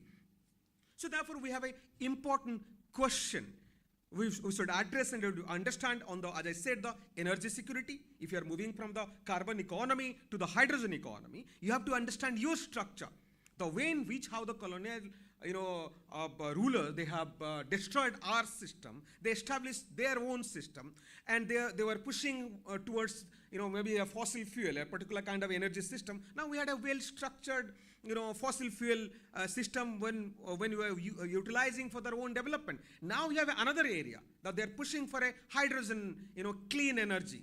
So it will take some time to adjust within that particular kind of context. Many times in the Delhi, I was giving an example, tandoor. Think about the tandoor product. And for example, if you're shifting from one phase to other, maybe some people, they lost their job. So you have to understand the whole idea of just transition. Therefore, the energy security is important. Sociologically, we have to understand, as well as the social and cultural context. Then, within that particular context, here why you are trying to understand, why you are talking about gender. In the since morning we are thinking about the gender is the important component, and in Hindi we call jatra tatra sarvatra. Everywhere is, you can't negate the very idea of gender. So you have to understand the very idea of gender. Everywhere is there. As we are also talking about Sister Nivedita, what the kind of work she has done. So here, we are also trying to understand the gender question with climate change as well as the technology. And I have a very critical take. I'm taking a critical position over here. So I can't see that really this, the women, they have liberated from suffering. That's another important issue. We have to understand the gender differences. You have to understand the structural differences. We have to understand the cultural differences. Separations. These are some of the important, questions which is associated with gender and as well as the marginality. Because the marginals and the marginals, they are also suffering because due to so many other related factor. Therefore, I can say it's also intersect. Maybe Crenshaw, she will also, help you to understand when she's talking about the intersectionality. Even the Patricia Hill Collins, all these people, they can also, you can take a kind of perspective. Here, maybe we can also understand from the gender lens. Dorothy and, for example, Patricia Hill Collins' idea, what they're talking about, and we can also see and understand these climate conditions. As I said, it's all about the experience as well as the situation. Experience and situations, we have to understand. One hand, we have a social situations. Think about the women worker in the coastal regions and the reshaping of this, climate crisis. And think about the worker here in Haryana or even in some part of Punjab, and think their activities and reshaping, we call the shifting of this due to these climatic conditions, and changing the gender roles and changing the social issues frequently. So therefore, women's life, and when I'm saying the women's life, as you know that we have already existing social inequalities in society, and all these so many contradictory factors through which most of these women, they are trying to negotiate with that. That's why we have a negative factor as well as the negotiated factor. Through that, they are also struggling. But now this is the new happening. The climate crisis is much more responsible. It has become a more entrenched with this existing entrenched inequalities. So therefore, they have segregated. They are also, affected by these climatic conditions on the basis of, we can also see on the basis of the caste, on the basis of locations, on the basis of the sexuality, so on and so forth. So therefore, we are also trying to understand sociologically all these situatedness of the women within this particular context. So you have to answer that. And again, the whole idea of margin and mainstream, whether we are going to mainstreaming the gender with those certain kind of solutions, that we'll also discuss. So therefore, we know that historically how these women, they have suffered, starting from the anti-racial or anti-slavery movement to the political rights, and ma'am has already talked about that, and women of color. Now we have an n number of ecofeminists, they have already talked about that. And there we have a, multiple variations of the knowledge production. We have a critical take on that. But nevertheless, we can also see through the gender lens. As I said, maybe Dorothy Smith, we can also see through how the neo-Marxist, Dorothy Smith's whole idea of the standpoint, and even her idea is all about the everyday world problem. You can understand on the basis of, as I said, on the basis of the caste, class, capital, as well as the relations of ruling within particular context. Then again, we can also see and understand what kind of taken for granted reality we have within this changing climatic conditions. What are the example what I was given to you regarding this climate migration, and the locational specificity, employment relations. And then again, it's not about women. You have to think for women. What kind of policy perspective you want? So we have already, aware about that. Government is coming with a certain kind of, proactive policy measures. But again, we have to see and minutely analyze whether that policy, that ideas will translate in the ground level or not. So therefore, we have to understand all these line of thought. We have to understand this thought, what Dorothy Smith is talking about, this the bifurcated consciousness. The bifurcated consciousness is all about what they know and what is the official knowledge about, and how and at what context we are negotiating with this particular kind of change. Regarding, as you know, that this is also feminization of poverty regarding the women, and we are also know that there is a split, there is a issues. But nevertheless, here we are also trying to understand whether the this change will provide an opportunity to them, or it will alienate or exclude the larger bunch of women. And this is happening. That's a serious issue. If you see, not only in the India, you can see in the global stage, everywhere you can see that. That's the important questions. And even changing in the context, it's also necessary for all of us to understand in the three level: in the personal level, in the community level, as well as the society at large. What has happened? When I cited example of even Indonesia, Vietnam, even the India, these are some of these crises that has emerged with particular context. So now we have another important questions to understanding everything through this Western, Eurocentric dominant ideas and validating everything. When I said, if you see all these, policies and all these discussions, which is coming from, Europe, America, starting from, we have an n number of, climate discussions. So now they have their own ideas. Tomorrow they will say, okay, we'll put a ban on particular state because you are not adhering to this energy, issues. For instance, think about Bangladesh. Think about India. Think about Sri Lanka. Nowadays, they are no more. They are not doing any. The Europeans, they are not into the fossil fuel energy activities. They'll say, okay, let's these third world countries will do that. Even when they are outsourcing the work, then again they'll put a pressure on that. Oh, you are not adhering to the certain rules. It's this the kind of energy what you are using. You are not using the clean energy and the green energy without providing any kind of support, so that we can't sell your product in our market. It's a kind of punishment, because we, as I said, we are not responsible for this climate crisis. The kind of the way in which we have reached to around 1.5 to 2 degrees centigrade, we are not responsible for that. But again, punishing all these third world country would be another important issue. That what we call, we are many times they are pushing their agenda that this is the final validation is coming from our side, right? So therefore, all these kind of anti-movement which is coming, it will also subjugate not only the women and other worker at large. So therefore, it's for all of us to understand all these climate crises and so on and so forth. So therefore, when you're talking about all this question of gender inequality, as I said, it's threatening the lives and livelihood of women, in a sense men, but more to women because of this existing social inequalities. And therefore, the women, they are victim of this climate crisis. In fact, I am sharing with my data. When I was collecting the data, I was doing a survey in Delhi.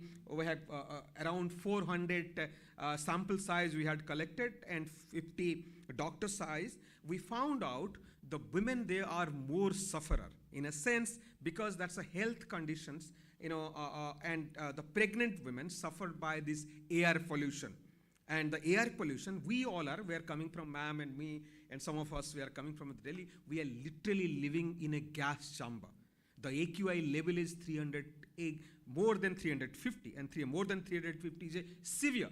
And the small children and the pregnant women and the women, the marginal women, working women, they are more sufferer. Even the urban women, they are also suffering. But you can see the marginal women, they have a major problem. And as I said, many times I'm arguing that we are also living in a Auschwitz. Think about the Holocaust. and a kind of sector where you had a completely a gas chamber, right? So that's the whole idea of our urbanization every other day. And I was trying to understand this urban data, urban development. You can also see, if you can analyze the data, within 20 years, in 30 years, massive construction is happening in Delhi NCR. And even though the industries, they have shifted from one phase to other, but nevertheless, there is a major impact is occurring to the nearby areas. So you have to understand why this is happening. And even you will be surprised to know that many Delhites, they have a second house, either in hills or near to seashores. That's a new development. Even some of my respondents, they said that now we have relocated to, he's working in the Noida. They had a restaurant. Now he has shifted to Goa. He has opened his own restaurant over there, even after this COVID issues. So then it's also important as a sociologist for all of us to understand this kind of shift. Why these people, they are living this particular place. And people, they are living in Delhi within a particular period. That's a seasonal change. Starting from the October to November, I'm telling you the data, if you can IMD data from October, November to the March, it's a pathetic conditions in Delhi. It's so much of problems, and we all are responsible for that. That's the idea. So therefore, it's a in the present day order. So it's not only the physical, health important, it's mental issues. One guy, he had a divorce because of the delay to reach in a party.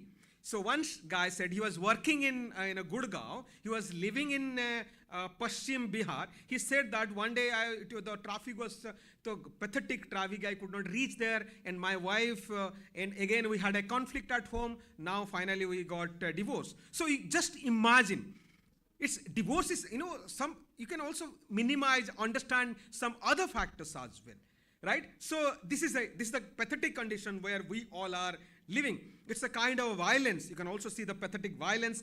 And on the basis of this climatic crisis, we are also visualizing and changing normative structure and the lack of freedom and some of these issues and loss of the job. So within that context, then where we'll talk about this technology, the digital technology, whether the digital technology liberate the women from some of these issues. So now we are talking about, we have an alternative, approach to minimize, curtail these ideas.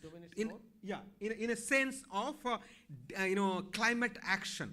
In the climate action, we are trying to understand that the digital support we have on the basis of the digital support, this is much more about the information dissemination.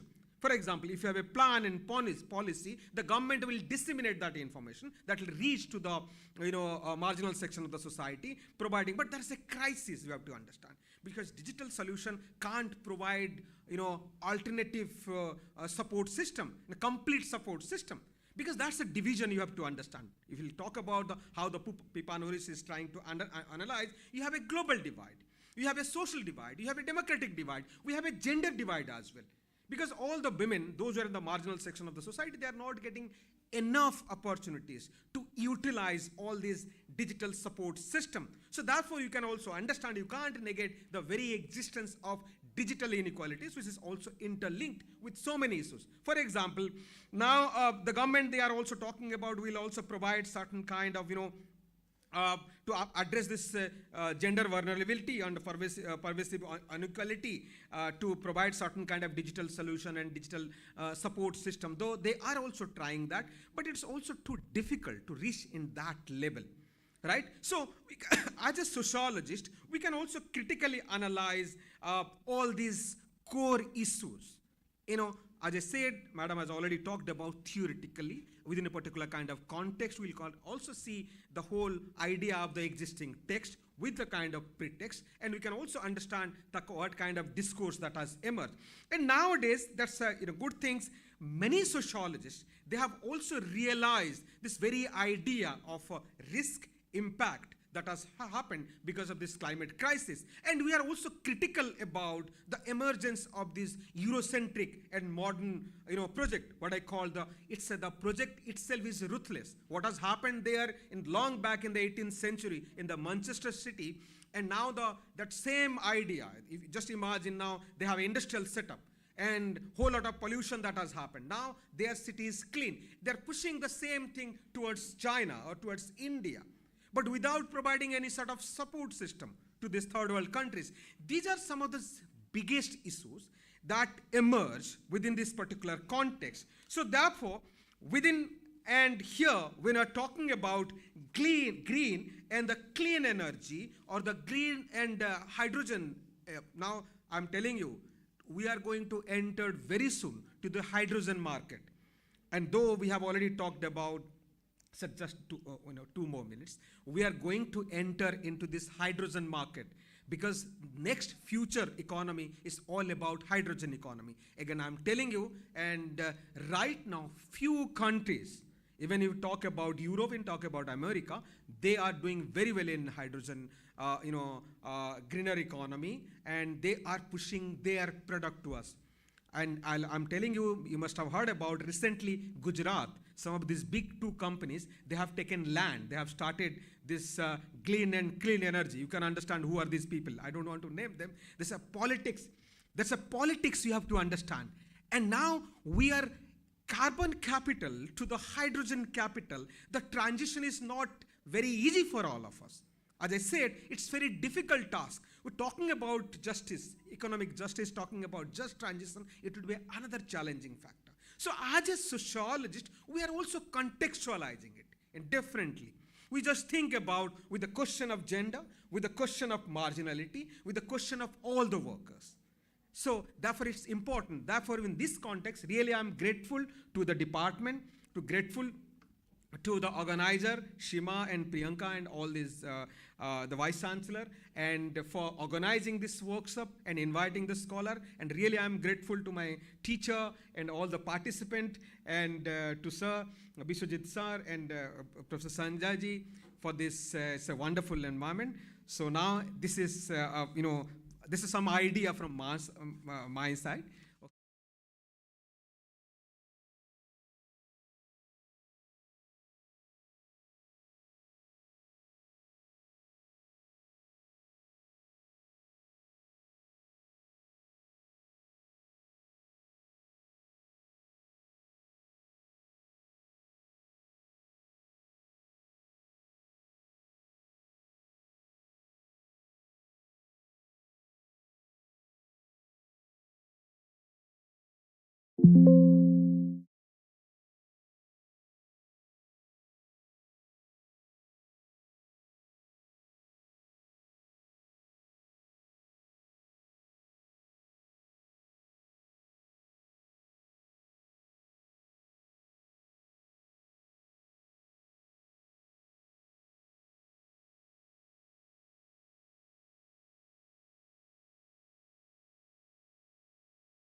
try to venture into that. Rather, I'll talk something out of my understanding of the gender question, and maybe I'll try to establish some link with the environmental question, not environment, technology rather. So let me, now at this age,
question. We talk about, theories and all, but always try to avoid answering this basic question. So I'll try to deal with this question with my realization. My realization is that the three important questions are responsible, factors are responsible for the perpetual gender inequality. And the first of it is the body, the site, that marks the distinction between, although now we are debating that even body is socially and culturally constructed. As early as Simone de Beauvoir, she argued that body, sexuality, these are all constructs, not natural. Now, Simone said that there is a difference. One is natural, other is cultural. But after that, feminists now argue that even body is a cultural construct. But body is a site in a sense, to me, because it is a site of labor. Labor, I underline this term, labor, because all your physical energies are rooted in your body. And secondly, body is important because it creates a site of sexuality. And then the resources. So body, labor, and resources. Resources means you can see that resources means two types of resources we know about. One is human, other is material. Now, human resources means you will see that although there is nothing natural about it, but it is socially, we are differentially located in terms of control over human resources and material resources. Human resources, first of all, there is a gap of about 5-6% still in terms of literacy. Then you go talk about the level of education. There is again gap. Then you talk about the selection of the subjects. There is again gap, like science subjects. Then technology, there is predominance, male kind of dominance. And there are softer gender disciplines, like sociology could be one, literature could be one, philosophy, which I think philosophy should be as good as physics. It has to be meant for the best talents. But unfortunately, in our country, the students, the worst kind of students, they study philosophy. I mean, leftovers. I don't understand this. Why is? Now, that is there, and material resources. So historically, despite legal provisions giving equal rights over property, de facto, you will see that they are not there. Like even parental property is not often claimed by the daughters. So de facto, we understand that the son will inherit. Even in matrilineal society, where the legal right is reserved for the women, you will see that the landed property is managed by the men.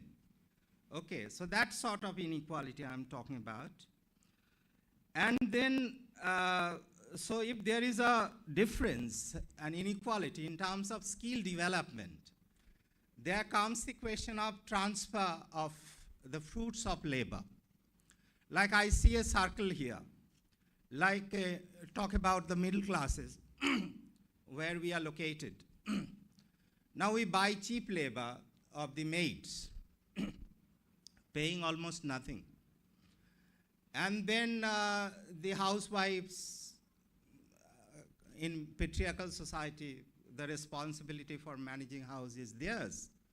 And all the reproductive services or care services is theirs. So they probably buy some leisure time. And their time again is transferred to the men, like we. So we are the beneficiaries of at least 2-3 layers of labor transfer. And their labor in this process of division of labor and transfer gets lost somewhere. Because if I'm having some free time, I'm studying books, articles, writing articles and books, poems and like stories. My wife's labor is hidden there. It's not recognized. So that is how, and we don't have a problem because we are the direct beneficiary of this system. So I would say that the body and other inequalities there, because we men have the habit of looking at girls as the sites of sexual pleasure. And I'm sounding very harsh and strong, but that's the fact, you know, you take it from me. So if you look at girls and women as the objects of sexual pleasure, that is a fundamental problem. How do you address that? So you have to fight with yourself, the self that you are. Okay, all the vices and patriarchal elements that are there, you feel natural. And therefore it's a micro-level fight. Fight within. It's not anybody else's problem. It is my problem. So every single moment I have to de-learn myself about the elements of patriarchy and see the pain there. Only other day I was seeing a very interesting post in the Facebook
it, and I'm practicing it.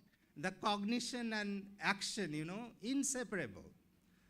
Because this is how I was brought up. In the midst of, say, 5 sisters, my mother was there. Now, 3 of my closest, dearest individuals are all women. Like my mother was closest to me, my wife and my daughter. So I take them as my teacher, not gender books and sociology books that much, but they actually changed me, changed my perceptions. Perceptions like why, like I had relook at the conjugal relationship, sexuality. My wife taught me. So I could see, I was comparing Gandhi there. Gandhi saw sexuality as a violence, and the later part of his life, he was experimenting with it. So the question came, can there be sexuality without violence? So again, you can see that the sources of learning are there. So what happens, therefore, is de-learning, unlearning yourself, then, as I said, practicing it, doing it. Not only doing it, but living it in your everyday practices.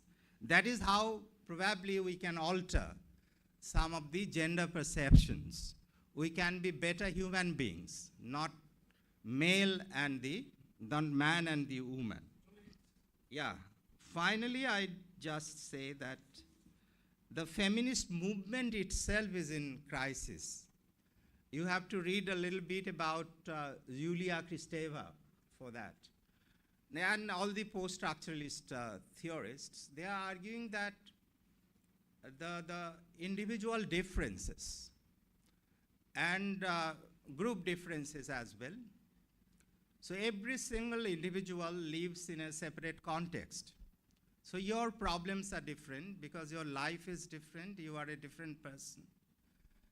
And then when you talk about the collective terminology, like feminist, like we, so we tend to forget about the individual subjective differences and presume that we are driven by a set of common problems, that's the binding force. So Judith Butler is, her insight comes in handy here. She's arguing that the modern day feminist movement has to be. She's not ruling out collective movements, but she's arguing that the movement and collectivity is not total involvement. It's only partial involvement, and it's an agreement that we agree to fight certain common problems without touching upon our individual differences. So your subjective differences, individual differences are fundamental because every single individual is located in a different context. They have to deal with a different set of individuals. So here I would prescribe the students to read Albert Camus' book, The Rebel, where he was arguing about romantic metaphysical revolution. So every microspace is a site for this kind of revolution. Okay.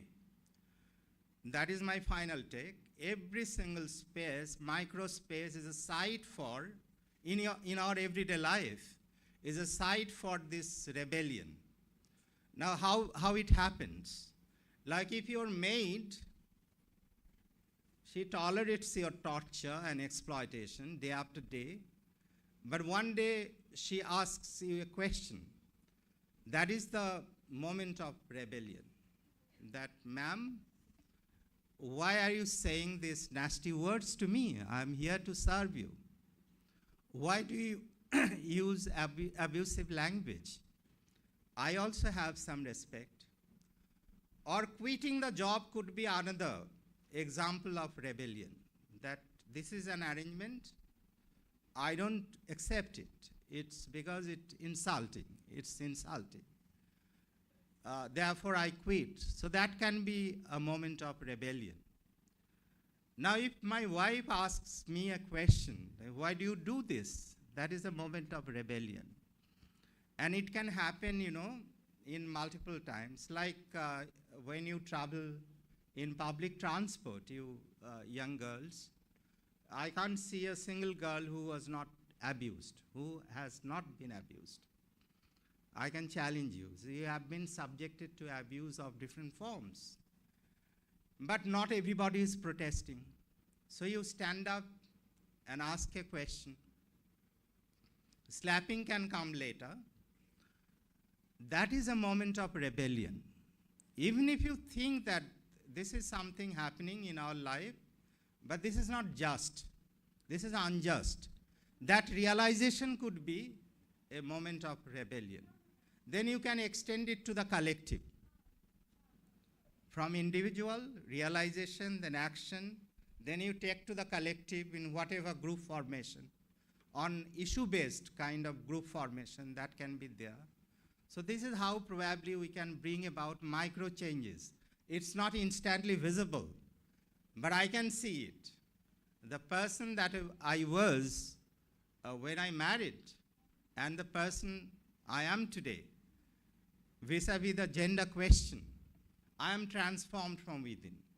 So I can stand up and give a lecture on gender with great deal of empathy, despite claiming that, acknowledging that I still bear a lot of patriarchal elements in me. So the battle is unfinished, half done. So it's a long battle ahead. Thank you very much.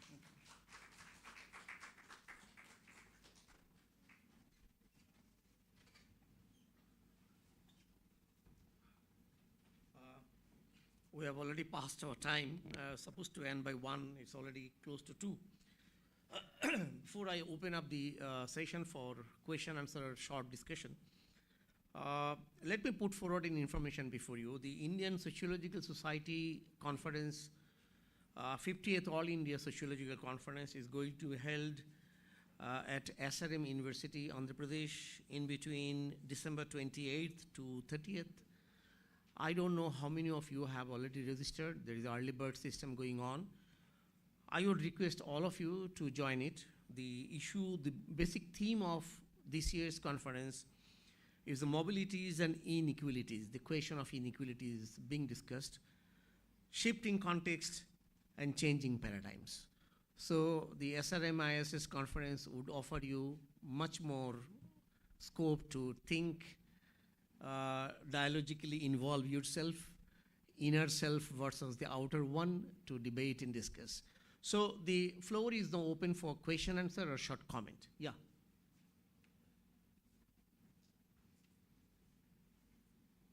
Be short in asking questions or commenting.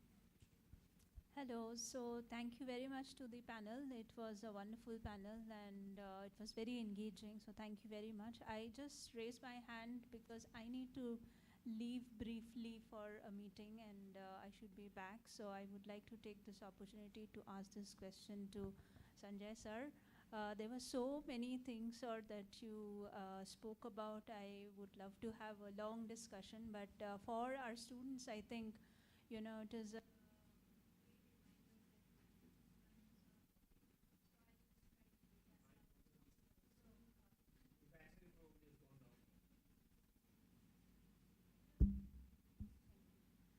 So, sir, I think, you spoke about reflexivity when you were talking about your own personal experience, and you spoke so much about bringing in and learning from literature.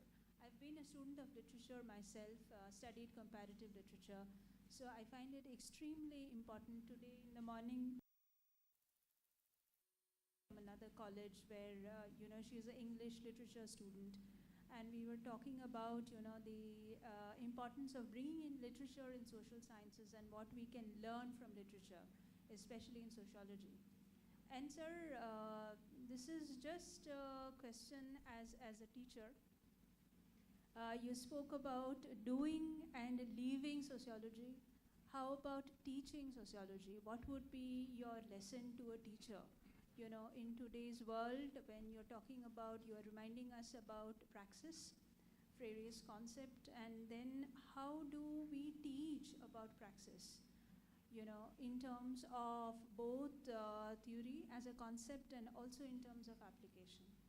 Thank you so much. If there are one or two more. Yes? I know you are all hungry, but you can still join.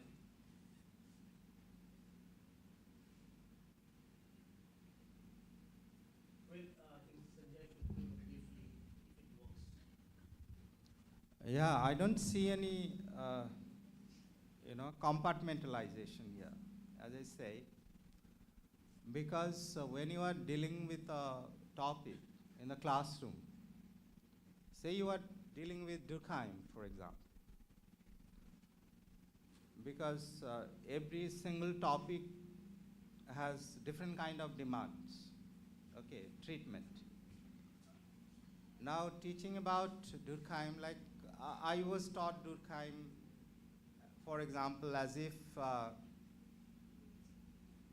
altruism and egoism are separate in terms of time and space.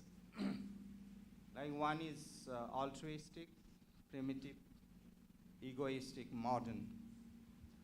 Then if you read carefully, as Maitri ma'am would repeatedly say, that read the text okay, again and again. Then you have a relook at Durkheim. Probably what he meant is, even in primitive time, these two, although he didn't use these terminologies, say dialectical terminologies, but egoism and altruism are unity of opposites. Two different things united in one unit. It was there in primitive, it is there in modern as well. Why primitive? Because that is why they needed kind of repressive laws. Repressive laws was needed even in primitive time. You are excluded if you break the laws. Okay, that means that was itself an acknowledgement of the fact that the individual can go against the collective. And that is why there was need for repression. So dealing with Durkheim would be like at two levels, like be authentic to the text and then bring in your own insight, your own realization. Okay, because I listened to, he was not my direct teacher, Yogendra Singh. Okay. I heard him speaking on Talcott Parsons in one of the refresher courses in JNU, long back. And I was so intrigued, by his method of teaching. I don't know much about him, but I have huge respect for him. I could realize that although he was talking about persons, I thought that it is something is coming out of his own realization of persons. So there is a meeting point, I think. So we, as teacher, apart from teaching the topic as external to me, I can internalize it. I can bring in my insights in order to make it more interesting. Because teaching theory is the most difficult thing, I realize, I understand. So unless you can make it interesting, connected to life, students will never be interested in your lectures. Yeah, let me add certain things to what Sanjay has correctly said. Professor T. Koeman used to come with the basic book, asking all of us to read line by line. That was his method of teaching. But if you read Durkheim correctly, you can find a difference between early Durkheim and late Durkheim. Right? The mature Durkheim talked about collective effervescence, gave importance to individual. Not that he sacrificed the issue of, and many postmodernists basically picked up from Durkheim. That we need to know. So teaching sociology calls for reading with much sort of, reading in depth, reading the text in full, and then interpreting it from what Sanjay said, your own experiences. That would actually provide a much greater scope to our students to link theory, thought with practice. So teaching sociology also calls for certain technicalities, certain inputs. And that is where probably we lack, particularly in Bengal. Sorry to say that. I would like to add something what Professor Sanjay and Vishwadhi sir have talked about. It's actually teaching sociology. In fact, doing sociology, it's a challenging task, I must tell you. Being a teacher, in my experience, I just wanted to share with you. I had started my teaching career in Jamia Millia Islamia, in a university, which is essentially the students they are coming from the marginal section of the society. And then I taught, last 1 decade I spent there. So teaching sociology to them is not easy at all, right? Then what Madam in the morning she said that the context really plays a very, very important role. Think about a student, essentially a marginal student and Muslim student coming from the remote part of Bihar, from madrasa background, coming here, and then you will allow him to learn the text about whether it's Durkheim, whether it's Weber, whether it's Marx. It's not an easy task. So as a sociologist, as a teacher, we have a major role to play. For example, even if you are teaching Marx, it's not easy at all. When you're talking about the Marx, then you also think about Hegel. You will also think about Feuerbach. Understand the context, what Madam has already talked about. So it's a negotiated kind of activities. And similarly, when I'm talking about my own experience in JNU, we are from that environment and the learning environment. The classroom also plays a very, very important role. Ma'am has already written on that. You can also read some of these texts. JNU classroom is very unique and different. And as I said, so for example, here you will also find the students from the remote part of India, from the urban space, even from the international student. Teaching sociology to them, it's not an easy task. As I said, your text is important, matters. We were there when Professor Tickerman was teaching us. We are there in the teaching Tickerman's methodology and in approach, and again Yogendra Singh Sir ki approach and Ma'am's approach. That was very unique. They will try to connect with the student. The connection, you have to establish a kind of connection. It's all the text is available. Nowadays we have a n number of YouTube videos available in there. YouTube videos, online and classroom teaching is completely different, I must tell you. Because that online space cannot be replaced, the classroom engagement. When many times, even when I'm student, I'm telling my students, sitting in the classroom, sharing your experience, your lived experience, and everything, your culture, food, dialogue, discussion, that will give a kind of alternative learning approach. Precisely to the gender, what you have already talked about. Now many times, we are also telling our student, look, you have to understand all these role relationships when you are dealing with the men and women. Even we have a orientation.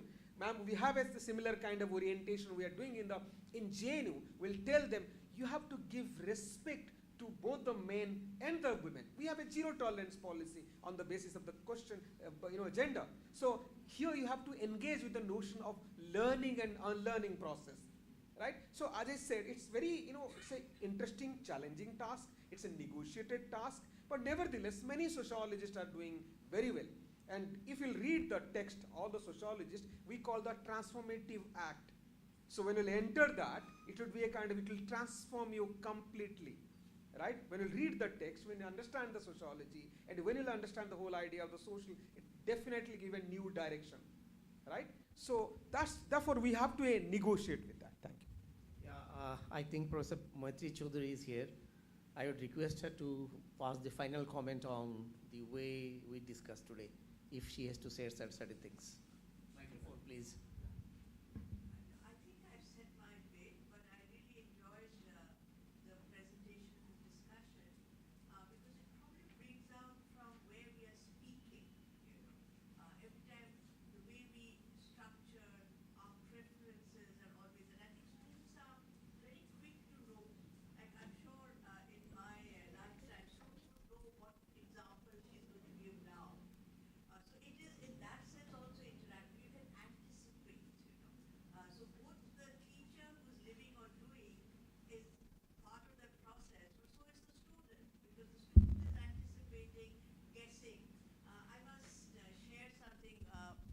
which is quite funny. I was very lucky. I got my job teaching in JNU after many hurdles quite early in life. And you would know, Manoj, that Abhijit Pathak and I joined together, Anand also at that time. Now we found that there was some right of discomfort, there was established setup. And their argument was that all the girls have done better. And there was this general discussion. And so I thought it was rather odd that where was the bias if, Abhijit as a man has given good grades and the woman has. And then they had a very interesting thing. They said, why did she give good grades to girls? Because she's a feminist. And why did Abhijit give good grades to girls? Because he's a man. Now, this is very interesting because what I'm trying to say is, just like we feel when we are teaching, we are using concepts. Self-consciously, we're using concepts taken from text. Students are not passive audience. Right. Yeah, they are also engaging, anticipating, second-guessing. And we need to visibilize this, because like you were saying, we are not just doing, we are participant in this process. And therefore, like you gave the examples of Jamia being very different from JNU, because JNU had both. It's not an elite place as a lot of people assume to be. So I think this is, but really thankful. But I think my main thanks goes to the organizers and the young students who've made this possible. We just come and talk, So thank you very much. So it's open to the organizers.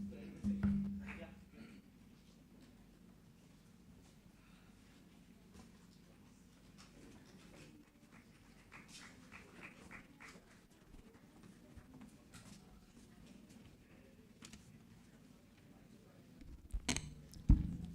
Thank you to our chair and distinguished speakers for their valuable insights. Now we will move on to a special session. We would like to move on to an interactive session with a social reform activist, Honorable Dr. Anindita Banerjee Tamta. Anindita Banerjee Tamta is a social reform activist primarily known for her work with underprivileged children and women in Kolkata. She is a social activist associated with the NGO Parivar, which works for underprivileged children and women in Kolkata, and a trustee of the Bijon Banerjee Memorial Charitable Trust. I would request her to please come on stage. I request our convener, Dr. Shima Dotto, to please felicitate her.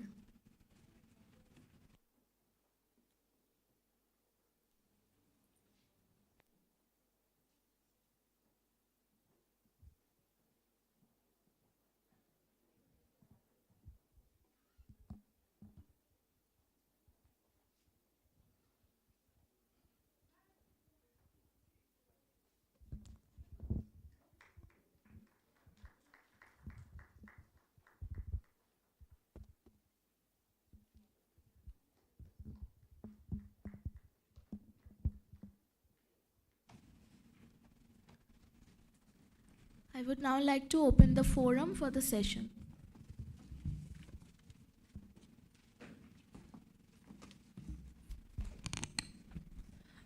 Good afternoon, everyone. My respect to the honorable dignitaries and the speakers, especially Dr. Chaudhary and Dr. Sanjay and Dr. Manoj and Dr. Biswajit. I am really honored and privileged that I'm here, but first and foremost, let me ask you to de-learn whatever you have learned in your sociology. Let us de-learn it, because I'm not going to use any sociology jargons or any policies, anything, because what I know is the grassroots. What if I tell you that in a sustainable development, in a digital era, in whatever era you say, is empowering women, is empowering our girls. And what I see, what I have felt, and what I am doing is only seeing that our girls and our women reach the top. They have something to contribute. They know something which is already there in place, but is not unaware of what is there. First and foremost, let me tell you, when Dr. Sanjay was talking about Lokhir Pachali, I was really impressed because, you know, my mother, being very religious, she used to meticulously read the Lokhir Pachali every Thursday. And every time she used to tell me, now that you have been married and all, you must also do it very religiously in Thursdays. It will bring prosperity to your house and everything. So that time I was working with Britannia, and I was not into social work and social upliftment, working with the individuals, the children. I read it once. And let me tell you, how many of you read it? How many of you read Lokhir Pachali? If you have gone through it, you will find there is a line called Shobai Shondebala Chan Kore Sidur Pore Tarpor Lokhir Pachalita Porte Hoy. So here you can make out that what we are talking about. We are still of that opinion that Amra Sidur Pore Chan Kore, we have to pay our respect to the men folk in this society to offer our prayer to the deity. So there's a double jeopardy, means we are, as Dr. Sanjay has said, that we are actually praying the deity because we are in that fear that we have to pray, otherwise we'll not get something called prosperity. Again, we are praying with what fear? We have to put sindoor, we have to wear, we have to take bath, pay respect to the husband. That means first husband, then the deity. So what are the women doing? We are praying. We are in that level only. We have to come out from there. We have to come out. We have to know our rights. We have done a lot of struggle to actually get the voting rights. As you all know, we have this Women's Day celebrated. We talk about feminism. We talk about so many things. But actually, from your heart, ask yourself, still now, if you are married, you have to go to the husband's house. You have to leave your mother's or father's place. Still now. Have you ever thought to revolt and say, no, the husband will also come out and stay with my parents? We don't have that. Because if we say that, that means you are anti the religious beliefs, anti the societal beliefs, everything. You are anti that. You are not a good woman. So in that context, we have always been like the good woman. We want to play the good girl, the good woman, the good father, a good mother, the good daughter, everything. And being good, we have lost ourselves. If you see, I was a CWC chairperson, where I have seen the children, the small children, 7, 6, even 5, even 2 for that matter, being raped, badly raped by the brother, maybe means of age, 13, 14, 15, because what they are doing, they are seeing the child, the girl, as a sexual pleasure right from the beginning. As we have seen now, people are commenting the dresses that we have got, they imported it from the from the western countries, and now that we are wearing that, people are getting distracted, they are getting influenced, they are getting sexually attracted. What of a child who is just 2 years old? What of a child who is 1 year old? Is there any sex component there? Nothing, but they are sexually attracted. We have to empower that child. Tell her that it is not her fault. We have to empower that child, make her literate, and then only she will become empowered as a woman, as a gender neutral person. We don't have to talk about this is female, this is male. We have to educate them Don't talk about it. We don't require anything like ladies' seat. We don't require. Because the entire bus is for men. Only those few are for ladies. Why? We are here 50% population. So if not anything, at least we must get 50% of the seats. But do we get it? Only maybe 6-7 seats are reserved for the ladies. And those who are all, that is gender neutral. Those who are pregnant, maybe they are seen with some care. Nobody else. So we have to come up with all those things. We have to empower people, saying, no, this is not the way. We have to educate. When I've seen that children are going to school, but children are, again, sexually neutral, means it can be a boy, it can be a girl. Who are going to private schools? Most of the boys are going to private schools. Because here, especially in West Bengal, what we think is if you are going to private school, you will be taught something. You will get education. But if you are going to government school, definitely you will get some sort of appeasement, means some sort of means amenities you will be getting. Some, say, midday meal you will get conasri, you will get cycle, you will get a tab, you will get this, you will get that. So those things are there, attached with it. But are we getting educated? The girls who are going to government schools, I have seen as a chairperson that many of them have got married. They have been married and they are staying in their in-laws' place, and from there, once in a month or maybe twice in a month, they are coming to the school to give the attendance so that the enrollment is there. The teachers very well know that the child has been married. So is there anybody who is raising their voice? We need that change. We need that change. The teacher should raise their voice and say the child has not been given education because she is in the in-laws' house. What is she doing there? She is making food for all the in-laws who are staying there, taking care of the husband. From what age? 11, 12, just after puberty. I'm not talking about any religion, but a religion gives them that power that after puberty they can be married.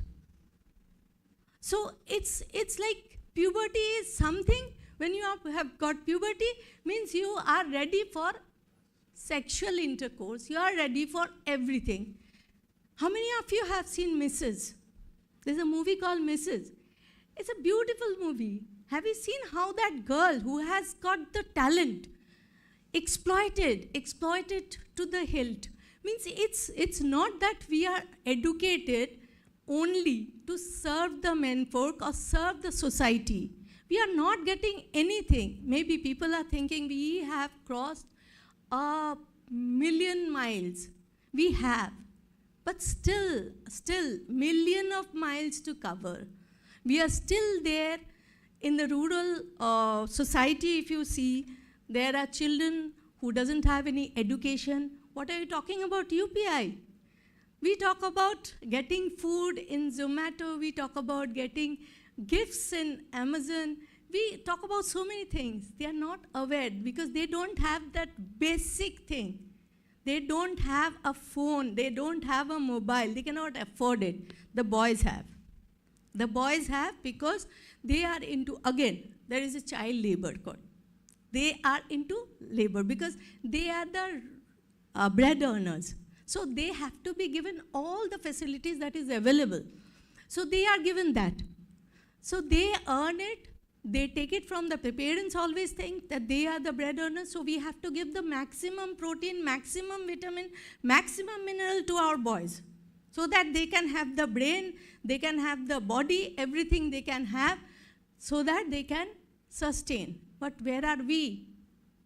A pregnant woman who has been given extra food, where is it going? It's going for the family.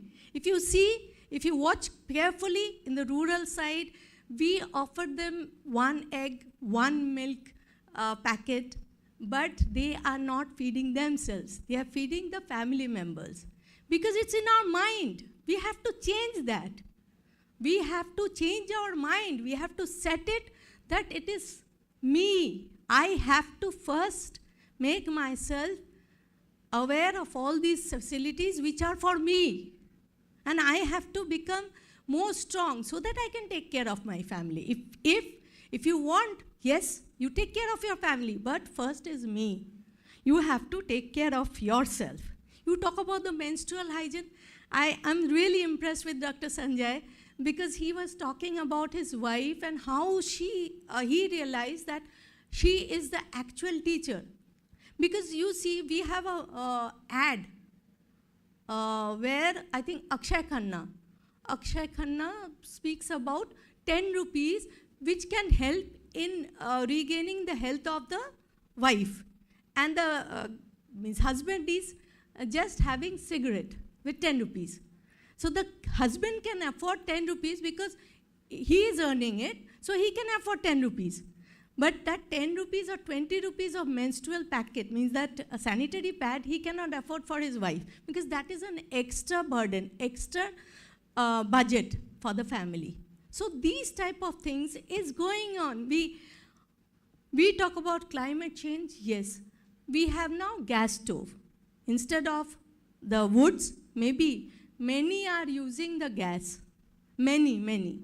But what when the gas is used beyond certain time? The husband will come and beat her up, beat the wife up. Because she doesn't have money. Even if she works as a maid, her money is taken by the husband. She doesn't have any financial control. You tell me how many wives are there who maintains their own finances? How many wives are there? How many women are there who knows financial literacy? I doubt it. Because we teach our children, our daughters, our daughter-in-laws, the women, that finances should be taken care by the men because they know it better. If we are talking about text, if we are educated, why can't we take care of our finances? We can always take care of our finances. Mutual funds, we can take care. But we will ask our husband to do it because that way means like if there is a liability, it is his liability. Many times it happens because liability should be taken by the husbands. But wives has to know after a certain time, it is your money. You have to take care of it. Financial decision, even buying one sari. I'm very impressed that Dr. Sanjay has, means every time he buys a sari because it is out of his love. Though he says that it is like a compromise, but I don't believe it. It must be his love, his affection that he's buying it. But tell me, if I like a sari today, I have to report it to my husband that I am taking this because they think that your money is also my money is also my money. So money is only the, means like all prerogative of the men folk. So we have to learn that. That will change the climate. Means like I'm not talking about climate, means quote unquote, all those changes, hydrogen, oxygen, carbon monoxide, I'm not talking about it because I'm not using any jargons. But the change in climate or social climate can only come when the girls or the women can be empowered. We talk about PWD.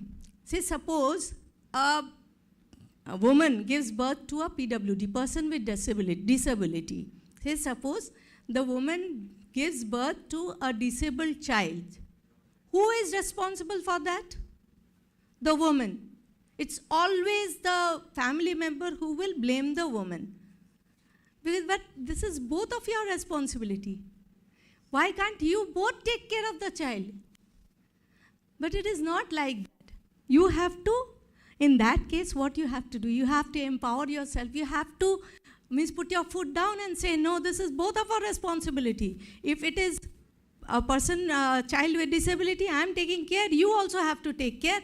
I am taking leave, you also take leave. If you have a stable job, and if you are transferred out, will your husband join you? Will anybody join you? No. If it is the other way around, you have to leave your job and go. So it is like that. We have been taught like that. It has been imbibed in our head that we are women, we are gender women, gender woman. So we have to take care of the entire world except ourselves. So we have to, again and again, I'm saying I'll not take much of your time. It is an interactive session. We have talked about child early marriage. Do you know how many cases comes of POXO? There is numerous cases of POXO where the child is raped. And you know what the solution is? To get her married. It seems as if the child is raped, it is a fault of the child, and the solution is to get her married with the same guy. That means one mistake, the child maybe in her puberty, in her urge, in her physiological need, she has gone for some dating, something has happened between them. So that is a mistake. That is something which both of you enjoyed. Both the child, means both the male and the female has enjoyed. But it becomes a problem with the girl, and the society is such that they will force you into marriage with that same guy, saying that they are the torch bearers, so they have to maintain the decorum, so you have to get married to whether you like it or you don't like it, you have to get married. And whether you are of age, you are not of age, but the society is the moral guardian, so you have to get married. So there is a lot of difference between the rural and let's come to the urban side. I am with many ICCs. I don't know whether you are aware of ICC, but I am part of ICC Jadavpur, Dinabandhu Andrews, then Vidyasagar University, so many. GST, Central GST, Food Corporation, so many, I am member. And what I see is, there's a lot of difference because girls are now coming up, they are aware.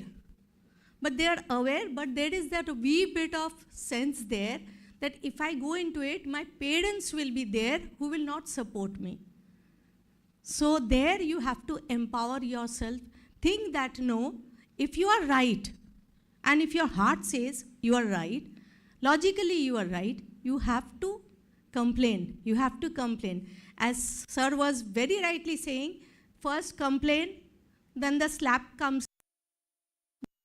Say, don't have to slap also. You go and complain, there are laws which will take care of it.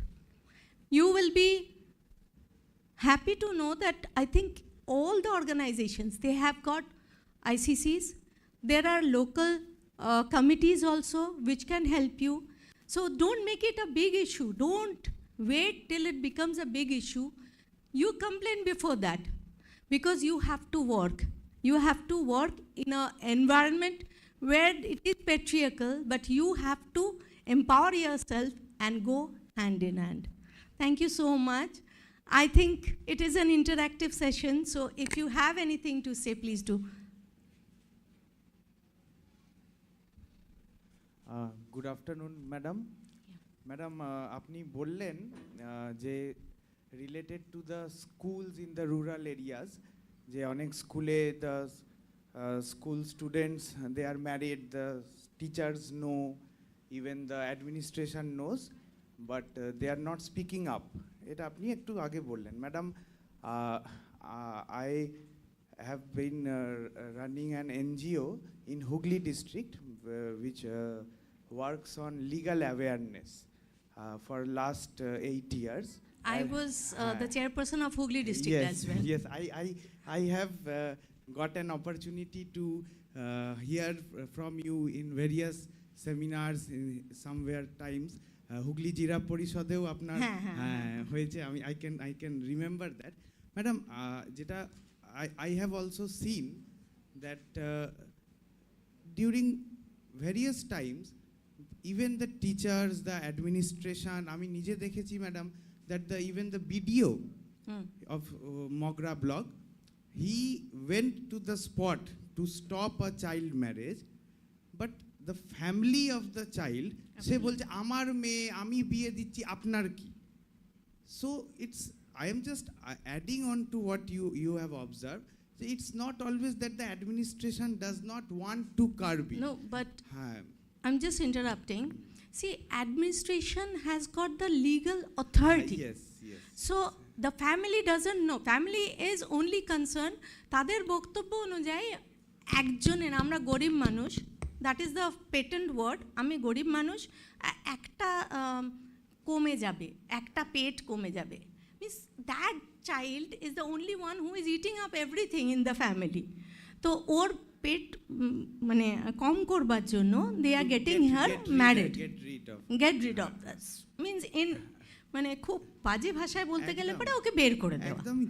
তো সেই জায়গায় ফ্যামিলিকে কিছু করার মতো ক্ষমতা শুধু অ্যাডমিনিস্ট্রেশনের আছে. Because we have the laws in place. The Child Welfare Committee or the CWC has got the authority to sue that family. We have this Indian Marriage Act, যেটা ওদের against 9 and 10-এ, আমি বাবা মার against section 9 and 10-এ আমি ওর বাবাকে behind the bar করতে পারি. তো if we do not take care of that, সেটার জন্য আমি বারবার বলছি লিগাল অথরিটি মানে আমরা যারা নাকি পাওয়ারে রয়েছে তাদের তো উচিত যে সেটা দেখা, বিকজ পেরেন্টস কোনো দিন মাথায় ঢুকছে না ওদের. তো you have to be so, আমি মেয়েদের এটার জন্যই বলছি, because you have to make yourself empowered. Nobody will come and make you empowered. But madam আরেকটা জিনিস একটু অ্যাড করব from whatever little experience I have also gained. Even if the children, especially the girls as you are talking about, they are being given the opportunity to get empowered, to get the education, some type of madam মানে inside একটা barrier তাদের মধ্যেও কাজ করে, যেখানে প্যারেন্টসরা push করছে যে তুই পড়, বাট সেখানে তারা না আমি বিয়ে করে নেব, এটাও কিন্তু আছে. মানে I am not against the institution of marriage. একদম means I'll cite you one example. You know, means like we talk about mobile পাচ্ছে না, মোবাইল পেলো. The girl has been given one mobile. She somehow Facebook download করেছে, ফেসবুকে প্রেম হয়েছে বাংলাদেশ থেকে. That boy means told her, mean বাংলাদেশের মেয়েটা, sorry হ্যাঁ মেয়েটা বাংলাদেশের, তো এখানে হচ্ছে ছেলেটার বাড়ি. The girl swam all the way, মানে সাঁতার কেটে swam all the way from Bangladesh to Sonarpur এসেছে. এখানে না একটা জামা আছে, কিছু আছে, কিছু নেই, নাথিং. ওখানে এসে যখন পড়েছে তখন থানা দৌড়েছে ওকে, আমাকে ফোন করছে ম্যাডাম এতই প্রেম ওখানে বাংলাদেশ থেকে এখানে চলে এসছে. তো when I interrogated her, she was telling me আমার কাছে ফেসবুক আছে, সেই ফেসবুকে I saw that boy and I interacted and the guy only told me কি তুমি চলে এসো আমি তোমাকে বিয়ে করব.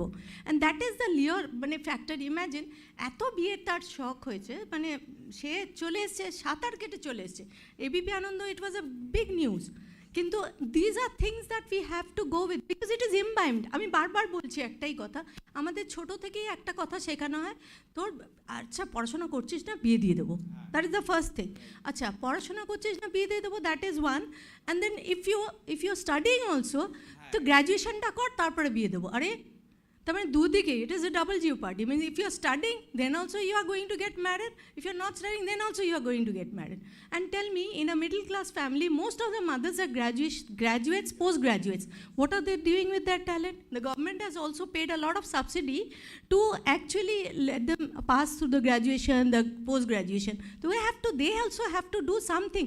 বাচ্চাদেরই পড়াক, আমি বলছি না যে বাইরে সবাইকে যেতে হবে, বাচ্চাদেরই পড়াক, পড়িয়ে অ্যাটলিস্ট মানে করুক, তাদেরও, বিকজ বাড়িতে তো অনেক কাজ থাকে. ইটস নট দ্যাট বাড়িতে কোনো কাজ থাকে না, it's like huge work. But still when we meet each other, যখন একটা ছেলের সাথে দেখা হয়, দে নেভার আস্ক কি are you a house husband, but ওয়াইফকে সবসময় are you a housewife. আর housewife is always with a pinch of salt. Housewife means you are not doing anything. Means I always teach him is like I teach MBA in National Council, this Jadavpur. So there it's always for the 3 years course যারা নাকি বয়স্ক তাদের পড়ানো হয়, তাদেরকে আমি বলি যখন বাড়িতে যাও, your wife is maintaining the whole business, means from production unit to marketing, to finance, to everything that lady is maintaining without even one bit of profit. একটা টাকা নিলে পরে আমার পকেট কাটা হয়। With all my respect to the guys, but এরকমই হয়, এরকমই হয়। This is what we had মানে imbibed, আমার মাথায় ঢুকিয়ে দেওয়া হয়েছে। যখন বাচ্চা হয় তখন একটা পুতুল নিয়ে যাওয়া হয় মেয়ের জন্য। For boys it is like always a car or an aeroplane or a train, something like that, robust thing.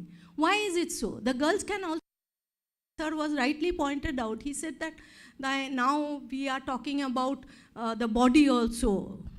So if we are talking about the body, we have come so long away, then why we are always stuck upon that pink Barbie doll and that car for the boy? Why we are still stuck up there? Gender stereotyping, এটা আমাদের কমাতে হবে, and we have to empower ourselves. Self motivation is the best motivation possible. সুতরাং we need women power and do something for the society. Thank you. Thank you so much.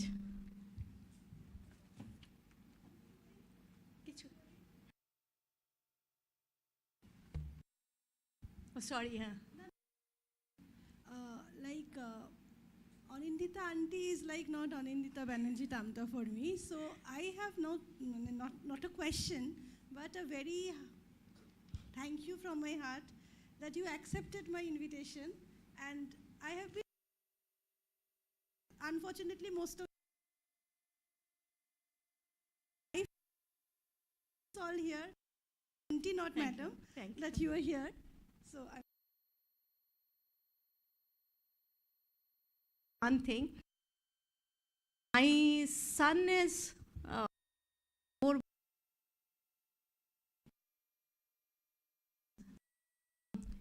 first thing, I was in Melbourne. I came back only though I was in half sleep, half জেগে আমি ওকে বললাম হ্যাঁ চলে যাব। What was the topic also I didn't know. এখানে যখন এসেছি যে ম্যাডাম চৌধুরী বলছিলেন, they were talking about hydrogen and carbon dioxide, carbon monoxide. It was just going, মানে এখানে আসছিল ওপরে চলে যাচ্ছিল, তো আমি বুঝতেই পারছিলাম না। বাট আমি শুধু বলবো যে women in inequality আমরা কিন্তু সব বাজে, we have all taken bad things from the western world. Good things you should also take. This time I have gone to my son's place. He just got married on 27th. তো আমি যখন ওর বাড়িতে যাই, তো her wife also came there. তো my son who has done nothing in life, মানে একটা glass জলও নিজে গড়িয়ে খায়নি, as sir was talking কি আমরা মেডদের দেখে we become so elated যে মেড এসছে, মেড যদি না আসে মানে whole day is gone. So it's something like that. My son is also like that. But this time I saw him cleaning the utensils and his wife was doing the cooking. So I was like in 3-4 times I was running around, and then I told him, তুই পারবি আমি করে দিই। But see, that is my brain, that has been imbibed into me, কি আমার ছেলে বাসন মাজবে না। But বেশ দিব্যি করছিল, ভালোই করছিল, in fact I think better than me. So it's all in the head. যদি মাথা থেকে বের করা যায়, we can empower ourselves, take the good from them, take all good from everybody. I may be bad in something, I may be good in something, but the good things you must take. Bad things, just erase it, forget it. Empower yourself, be a good citizen. You will actually shape, develop in this digital world. এরপরে AI world, যাই world আসুক, আমরা কিন্তু নিজেদেরকে নিজেরাই empower করতে পারবো। Thank you very much. Thank you.